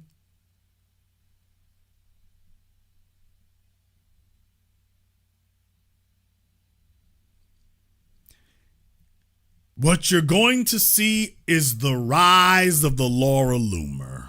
Damn. My prediction is that the most persuasive and influential personalities next time around, it will not be the Joe Rogans. It will be the Laura Loomers and the Candace Owenses. The women with their feminist tendencies, their tradcon feminism, you're going to see them actually become the loudest, most influential voices. That's where this goes next. You're going to see them taking the reins, and they are going to be the ones who come out and speak the loudest. Yes, they've already been taking shots at Trump and whatnot, but as time goes on and his longevity in the White House begins to wane, they will have nothing to lose by going scorched earth on him, and they will want to be first out the gate. I'm actually predicting that Candace will probably beat Laura to it, but they will eventually declare him enemies. And they will, because whoever makes it out the gate first is going to be the one who has the most credibility and can lead the new thought leaders after that. They become the new intellectual thought leaders after that. So my prediction is that you're going to see them start staking out ground, and you're going to hear them talking about Trump the way that they did about Biden. You're going to start hearing that kind of talk. And then you're going to start to see it grow. You're going to see it grow. You're going to see it metastasize. But that's the problem. There will not be enough of them to actually be able to have a populist movement. Trump was not a Republican or a conservative. He was a populist. His claim to fame was fighting the Republican Party first. But there isn't anybody who is currently in the Republican Party who can claim to be the same as that. And the Republican Party will not support anyone who is. So you're going to be looking for an outsider, third-party candidate. He can't win. And you certainly don't have any gravitas among Democrats. So where exactly will you end up going? You will have just enough power and just enough influence to undermine yourselves. That's what it'll be. You're going to have just enough power and just enough influence to fracture your own party and fracture your own movement. And let us be clear, this is going to break down along ideological lines, not just political lines. This is going to break down along ideological lines. Look for the revenge of Megyn Ku Klux Kelly. What? Auntie, chill. Megyn Kelly and Gretchen Carlson and the rest of the old fogies and the old blonde bombshell, aged out bombshells from the Fox News farce. Look for them, that they have not forgotten what you all were saying. They have not forgotten that the very first thing you all did when you got Trump into office was turn on white women. They have not forgotten that. And when they have, remember a couple of years ago, Megyn Kelly was an opponent of Trump. Now they're all bosom buddies. Look for that coin to flip again. So before it is over, expect the women who will understand that if the males are allowed to consolidate firm power, they've already made it clear where the hell you going. Back of the bus you go. So as Trump's authority wanes, look for them to start getting louder and chirping louder so that they can try to steer the conversation and be first in line to lead it, which of course they're going to lead it in the direction that's advantageous to them. Look for that to occur without fail. Look for there to be an ideological schism where Israel is concerned. You've only seen the beginnings of it. You have not seen it mature. Israel is going to become a major point of contention. And you are going to have two sides. Those who support Israel and those who want to completely defund it. That is what you're going to see next. Those who support Israel and those who call for the defunding of it. That's what you're going to have next. And these other folks have not made that very clear to you, but that's been an ideological fight that's been stewing for a while. Look for the fall of the Daily Wire. What? Damn! Look for the Daily Wire to either go completely out of business or to recede into obscurity. Look for that to occur. You've already heard they've been having financial issues, but I'm talking about well beyond that. I am expecting that the other shoe is going to drop probably within the next 24 calendar months. But within the next 1 to 2 years, I'm expecting the other shoe to drop. We're expecting the other shoe to drop. Look for the wholesale excommunication and exile of Ben Shapiro. What? And all the others who joined with him. Look for them to be wholesale exiled. In case you are wondering how that's going to go down, look for them to be completely exiled. When they are removed from the conversation, they will be completely exiled as a result. His Jewishness will openly be held as a negative, either overtly or covertly. So that will be something for you to look forward to here in the future and watch out for that. So Israel being an ideological flashpoint that is going to separate the MAGA mob. It's already a serious bone of contention. Now, look for that to become a place that becomes a line in the sand. A line in the sand that will challenge Trump himself. And by the way, that'll be the last thing you have to do. You look for folks to start coming out on Trump with their hands on. They're going to come out with their hands up. And by that, I mean with their fists balled up. He's already shown, you've already had Republican congressmen and senators who have been openly talking back. He starts talking about primarying. And dude, that's not winning you any friends. That's not winning you any friends or buddies. I'm hurting some feelings tonight. Some suspected white supremacists in the room, they didn't like that. And I'm hurting some feelings tonight because they know that what I'm saying sounds entirely too practical. They know what I'm saying. Yeah, this sounds entirely too practical. Well, just understand that's where it's going. That's where it's going.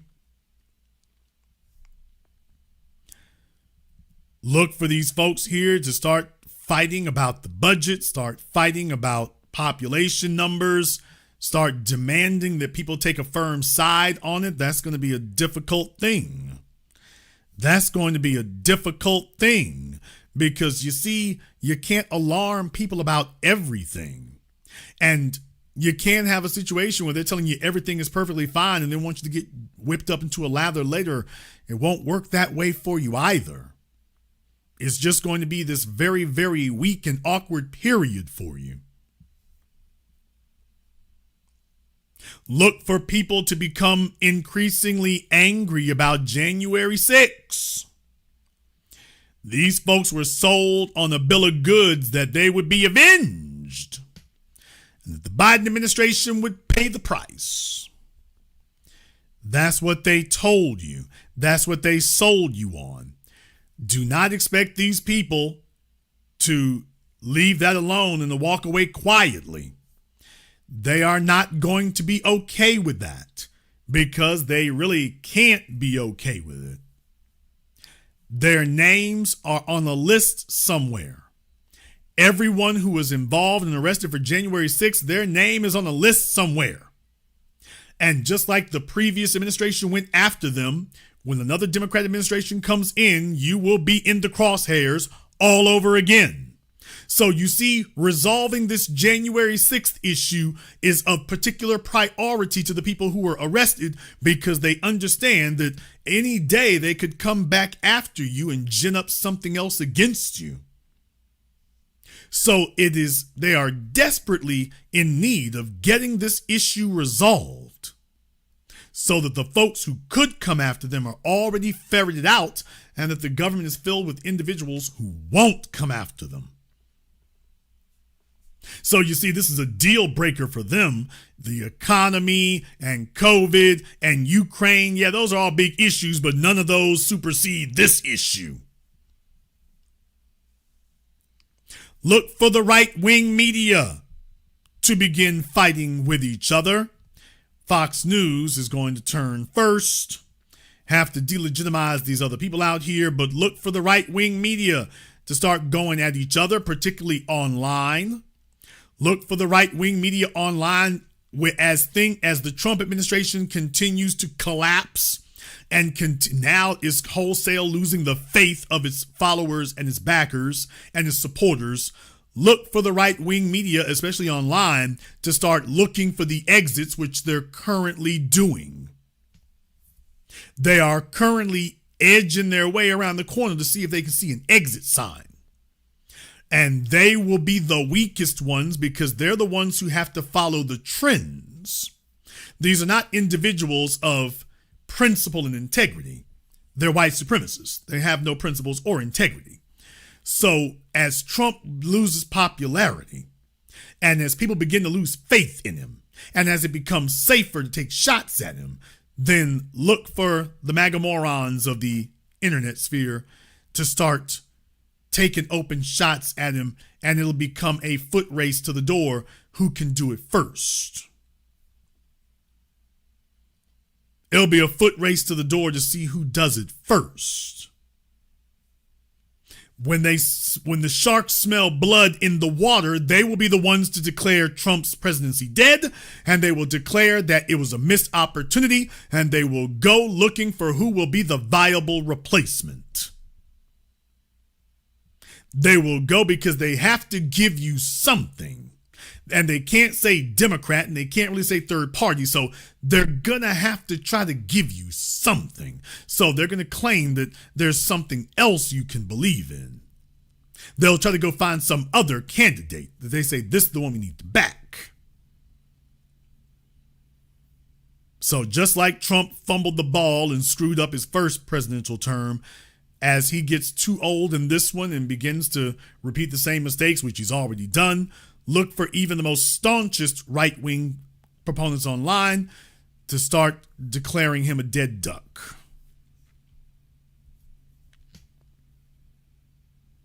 Look for all of them to say it's over. They will start making their YouTube videos because when it becomes obvious that he's got no more legs under him, They're going to start making YouTube videos, and that will become what they talk about. They're going to be talking just like the so-called Democrat podcasters you hear. They're going to be talking like them. And they're going to give you the laundry list of his sins. And oh yeah, by the way, that will include his entire administration. What? Oh, no. J.D. Vance shall not escape unscathed. J.D. Vance will not. As a matter of fact, he'll be the weakest one because he has to tow the water all the way up and down. Marco Rubio is going to be catching strays all over the place. Everybody who does not run for the exits within the next 12 calendar months, you will go down with the ship. Because you're going to be too deep off into it. You will have backed too many things. So you're going to have to go. You're going to have to go. There is no opening for DeSantis. DeSantis plays in Florida and literally nowhere else because DeSantis is summarily unlikable. Ron DeSantis is a summarily unlikable person. So in Florida, his particular brand of boorishness, it flies down there, but the rest of the country just sees him as a brunette Archie Bunker. He is just an unpleasant person. He's not nice. He's not funny. He's not congenial. He's not pleasant. He's not personable. He's not somebody that you want to sit down and have a Big Mac with, much less a beer. He's the last person that you want for your pickup basketball game. He is an outrageously unpleasant and simply unlikable individual. That's the problem for him. He can never become a populist because in order to be a populist, you have to be popular. And Ron DeSantis, like Gavin Newsom, doesn't play outside of Florida. The only place he plays is in Florida, but he doesn't play anywhere else. No, hell, he isn't even liked in Florida. The legislature is now turning against him. So he doesn't even have Florida support now. So he can throw out all these things. We're going to cut taxes and cut regulations and all this stuff. Dude, that's great. That's wonderful. And people still don't like you.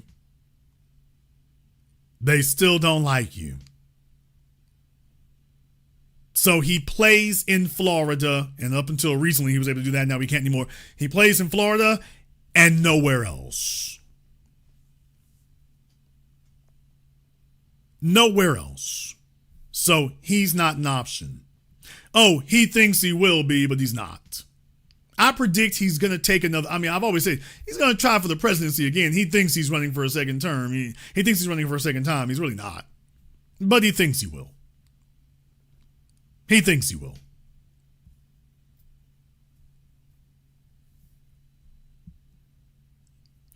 Look for the issues to shift. Look for the issues to shift. Look for a more cynical take on things. When the pendulum swings back the other way, look for a more cynical take on things. Look for a more cynical take on it. Look for people to sit up here and start backing more smaller issues. You see, they can't get the big things they wanted, so now they're going to be corralled into a situation where they start fighting for crumbs. They've already denied you of the really big stuff, so now they're going to have you in a situation where you're fighting for crumbs. You're going to be chipping and nibbling around the edges. Can I get an extra $100 here and extra $200 there? That's what you'll be fighting for. But it is my prediction that after this term, MAGA will not just be dead. MAGA will be a dirty word even among the maggots. And deal with it. After Trump's second term, his pet name, MAGA, will not just be dead. It will be a dirty word even amongst the maggots. This isn't shaping up to be something they can be proud of. You can't tell these people what you were going to do and then firmly stab them in the back and expect them to be okay. they're going to be the ones who check out because you sold them on this MAGA thing. And now that you're having to expose that that's not what it is, it's going to be simply business as usual. By the end of this term, expect the term MAGA to be dead. And it will be Donald Trump who killed it because he failed to deliver on his promises. MAGA will be a dirty word and a dirty term. Don't get me wrong, you'll have a few dead-enders who'll still be waving the flag around. You always have an ignorant psychopathic group who just no matter what. But you can't support something that's a perennial loser. And when you gave him every opportunity, you gave him a House and a Senate, and he still couldn't deliver the goods, there's where it goes bad for you. You can't have folk who gave you their all, and it was very simple what needed to be done. Folks are not going to accept lip service the way they did. Now, Trump is going to try to take that as far as he can. He's going to try to ride the lip service train as far as he can take it. He's going to try to ride the lip service train as far as he could take it. But what people are starting to realize is that he's all talk, no show. What they're starting to realize is that he's all talk.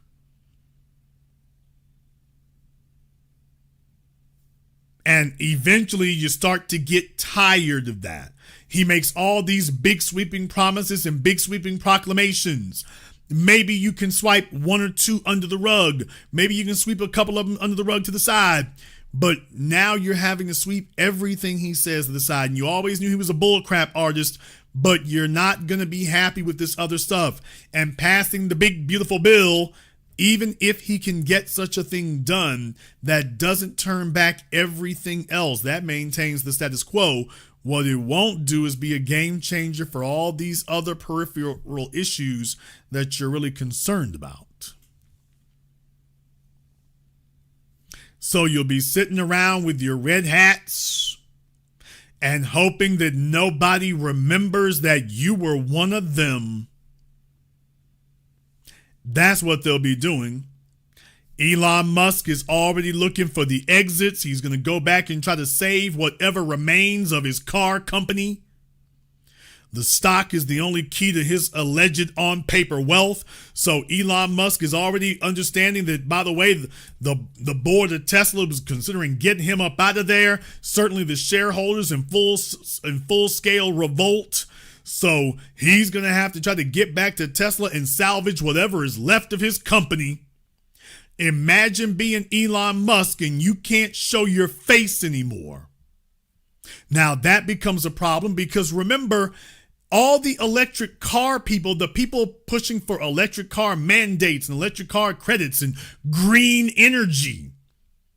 Tesla was the poster child for green energy. Well, those aren't Republicans. Those are Democrats. And Elon Musk has absolutely polluted and he is radioactive among the people among the consumers that built his company. He's radioactive now. They cannot wait to see Tesla go under. They would rather go buy something from Ford or GM, but they can't wait for Tesla to go under. You're not going to see a bunch of those people trading it in. And the problem is Elon Musk has gone too far to turn back now. And he's done every damn thing. So people are going to remember what it was. Remember, we've been here in World War II with the Nazis. Remember the Nazis? Oh, yes, I'm calling them what they are. Well, the Nazis made it cool to hate people and oppress people and assault people. And then the pendulum swung the other way. And when it did, it wasn't cool to be a Nazi anymore. And folks went around looking for all the Nazis they could find. And Elon Musk has to show his face at some point because he can't walk away now because all of his wealth is tied up in Tesla. But if Elon Musk becomes Tesla's biggest liability, now what? What do you do when your core constituency, your core customer base is looking to go somewhere else? Let's be clear. maggots don't drive Teslas. None of the people who buy Ford F-150s or Chevy Silverados are looking to trade that in for a weird-ass looking Cybertruck. None of the customers who buy gas vehicles as Republicans have any interest whatsoever in a Tesla Model 3. If they want an SUV, they don't want that humpback balloon that they call the X-Plaid. They want a real SUV, not that thing. So the folks who are cheering him on will not be his customers. And the folks who are his customers will not cheer him on. And he may have done the company permanent damage. We don't know yet. It is my prediction that by the end of this calendar year, we will see if Elon Musk is poison to the company. And let's be clear about something. If you do not believe that Elon Musk can be run out of his own company, you've forgotten what happened to Vincent Kennedy McMahon. Damn! If you do not believe that even with all the stock tricks they use to give him majority stake and control of it, if you don't believe that he can be run out of his own company, then you don't remember the story. You've forgotten what happened to Vincent Kennedy McMahon. Somebody said Uber, Travis Kalanick, Steve Jobs at Apple. We can go down the list. There have been a bunch of CEOs of publicly traded companies who never thought that they could be removed from the company that they started. Then they got up one day and found themselves removed from the company that they started.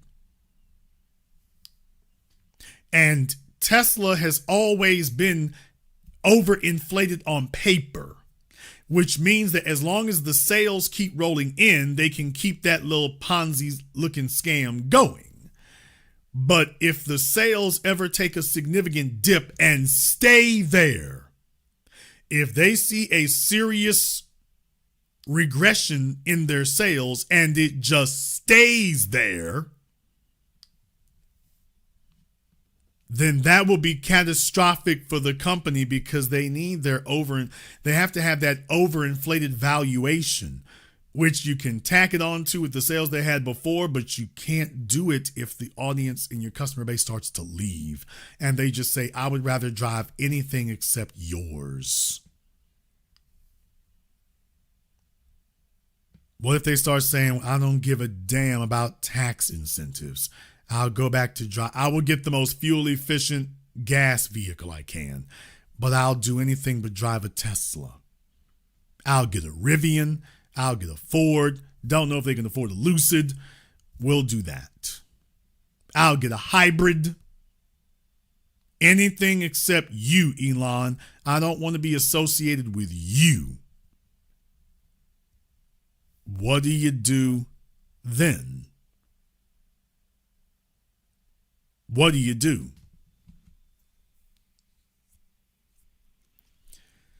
Oh, in the chat room, don't raise that specter. You don't want to raise that specter. We have been expecting the import of the Chinese EVs now for years. And let's be very, very clear. The Japanese got it done. The Koreans got it done. It is only a matter of time before China gets it done. It's only going to be a matter of time before you have Chinese EVs in America. It will just be a matter of time. When that happens, Tesla's days are officially numbered.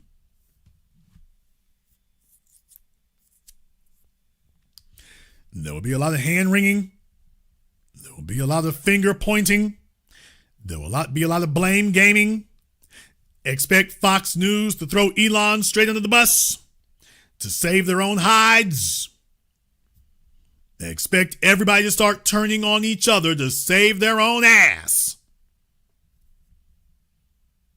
When they see how disastrously it's gone, when they go back and take a look over these hideously missed opportunities, They're going to blame Kash Patel. And here's the real issue here. Trump is so damn evil. He shoved Pam Bondi out there. He's got a whole bunch of useful flackies desperate to be his crash dummies. Pam Bondi was shoved out there first. Kash Patel shoved out there second. So those are the people who take the initial body blows. Trump is going to be all right no matter which way because he's not running for office again. He's already inflated his wealth as far as it can be. The rest of these people will be looking for a career in politics or somewhere else, and they will be radioactive. While Trump lies and diddy bops his way off into the sunset. That's a hell of a spot to be in. And all the rest of the people that they've made the havoc for, they'll just be over here stabbing each other because please understand, MAGA and maggots hold grudges. MAGA and maggots hold grudges. They don't forget and they don't forgive. They hold grudges. Remember the Republicans? It was all smiles and handshakes until Trump got elected. They were at the convention, even Nikki Haley, it was smiles and handshakes. As soon as Trump got elected, they started knifing each other.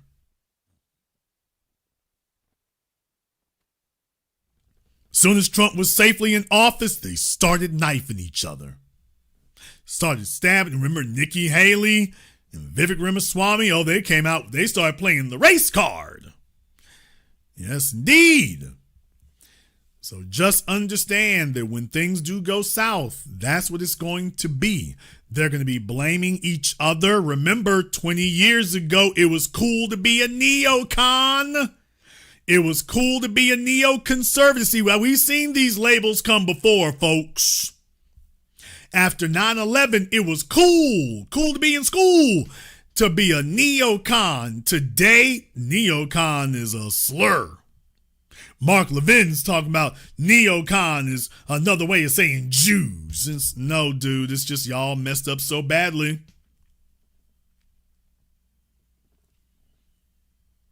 Neocon today is a dirty word.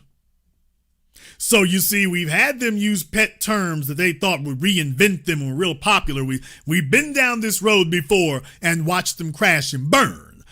Now you're going to watch it again. Now you're going to watch it all over again.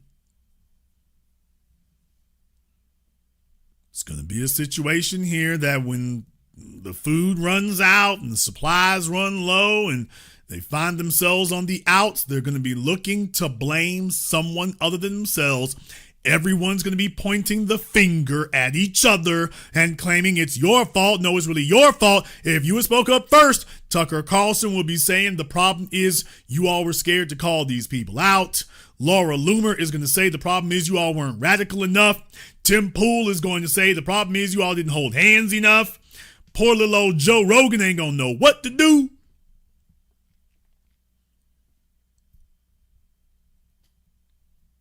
Now, even right now, today, even among the right-wing idiots, they're telling themselves this is far-fetched.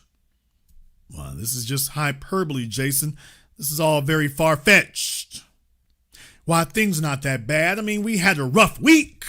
Not as bad as Joe Biden had back in June of 2024, but we just had one rough week. Actually, you've had a few rough weeks, don't you think? How's that tariff situation going? Damn! How's that tariff situation working out?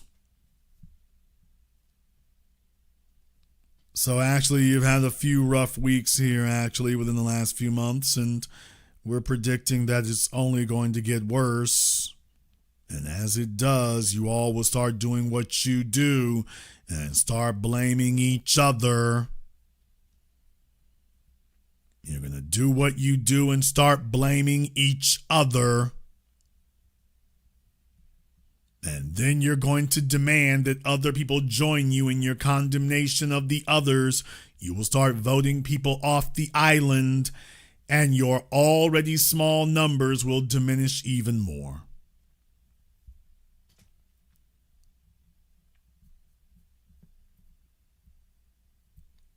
My prediction is just like, remember, after they invaded Iraq, George W. Bush, Paul Wolfowitz, Dick Cheney, all of them were pariahs. All of them were pariahs when the Republicans did return to the presidency. Who was the man that they chose? A man who was condemning the wars in Iraq. Donald Trump talked like the Democrats when it came to the Iraq war. That was what the Republicans wound up with. You think we haven't seen this before? When 9/11 happened, George W. Bush was the most popular president in U.S. history. A few years later, he was the most reviled villain who's ever been in the White House. Fortunes turn quickly. Memories fade quickly, but fortunes turn quickly. We've seen this before. We've seen pet names that were popular. Neocon, the MAGA of its day. Presidents who were going to swagger in there. Individuals who didn't care about body counts and wars and who died. Individuals who ice and water flowing through their veins, supporting the white supremacist apartheid government in South Africa. Ain't that right, Dick Cheney? And then we see how it ended. When it was over, literally everybody on their team was a damn pariah. George W. Bush cannot show his face to this day. And Dick Cheney might as well not even have a face anymore. And to this day, they can't represent anything. 2 decades later, and they are still pariahs. So keep telling yourselves that it can't happen. Keep telling yourselves that you're going to get everlasting gobstoppers, that it's not that bad. It's not going that bad. Keep telling yourselves what can't happen and what won't occur. Keep telling yourself it's safe. Keep telling yourself that these skirmishes you all are having and these fights and dust-ups you're having, keep telling yourselves that, well, every once in a while there's a difference of opinion. Keep telling yourselves that. Meanwhile, none of the stuff that really matters to you, none of the really culturally significant and dire things that really matter to you, none of that's getting taken care of at all. As a matter of fact, the folk that you sent there are coming back and telling you, yeah, ain't no issue. Ain't none. And it will only get worse from here. So don't ask what we're doing over here. See, this is what I told you all here before. I said, once that happened, we're going to sit back in the cut. We're going to sit back in the cut. We're not going to do anything. We're going to be low profile. Sit back. Don't be high profile. We don't want them taking a look at us. We don't want anything that they can unite themselves around. See, we get extra loud and extra active, and then they're like, okay, we got to go deal with the Negroes, and then that buys them time. No, you fall back and sit back and then just let them go ahead and go at each other. Because please understand, this is not a dress rehearsal and this is not a drill.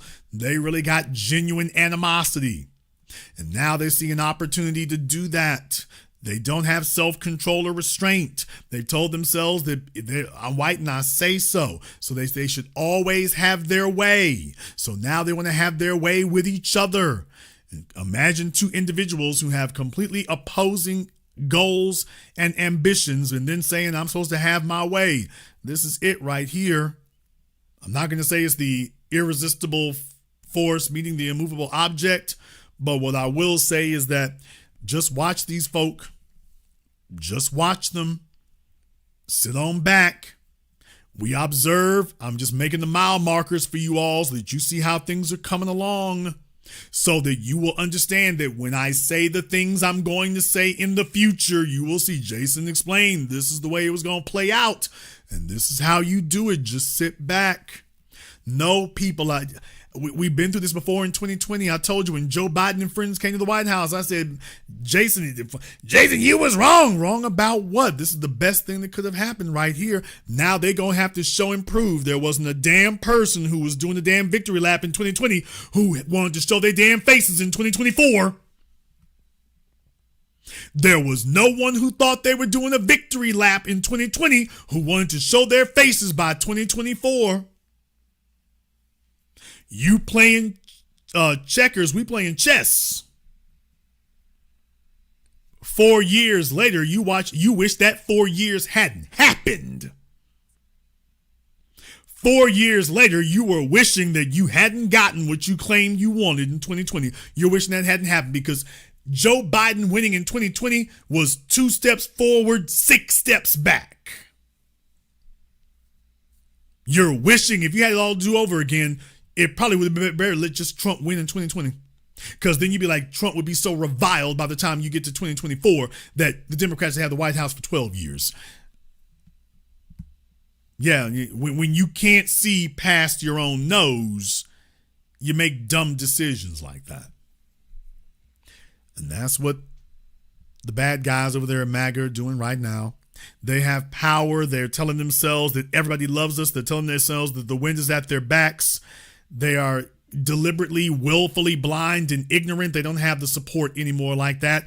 But they're telling them they're still trying to bask in the election glow. And it's like, dude, the country's moved past that. You're the only ones telling yourself the country is still there. The country's moved past it. By the time you accept that they've moved past it, it will be too late. And the only thing you can really do is look for somebody to feed your opponent to over there in the hopes that you can save yourself. So brothers and sisters, look for there to be more infighting. Look for them to have some vicious brawls. Look for them to start voting people off the island. Look for them to declare each other racists, anti-Semites, bigots, sexists. The same stuff that they say we're not supposed to be saying. Oh, that's woke talk and cancel culture. I already showed you with Matt Walsh.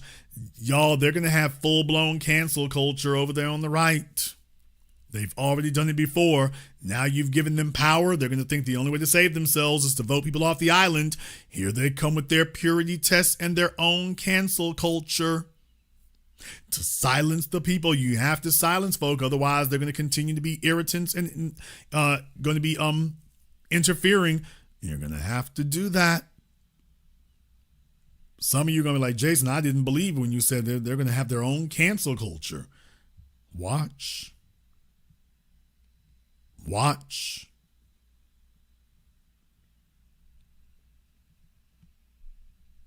All I've done is document this for the last few months, that this is the way it was going to go. Welcome to the jungle. Welcome to the jungle. We're going to go ahead and wrap things up here tonight. If you are new here to the Black Channel, welcome to the Haven of Intelligent Black Thought. We do this every weekend, holidays, some days in between. Click that red subscribe button. Click that yellow notification bell. Join us each and every time that we're here. If you haven't been to our website, blackchannelfilms.com, check out our groundbreaking best-selling documentary work. That's at blackchannelfilms.com. That is blackchannelfilms.com. I want to thank all of you for tuning in to tonight's program, live or recorded. Thank you for liking, subscribing, and sharing.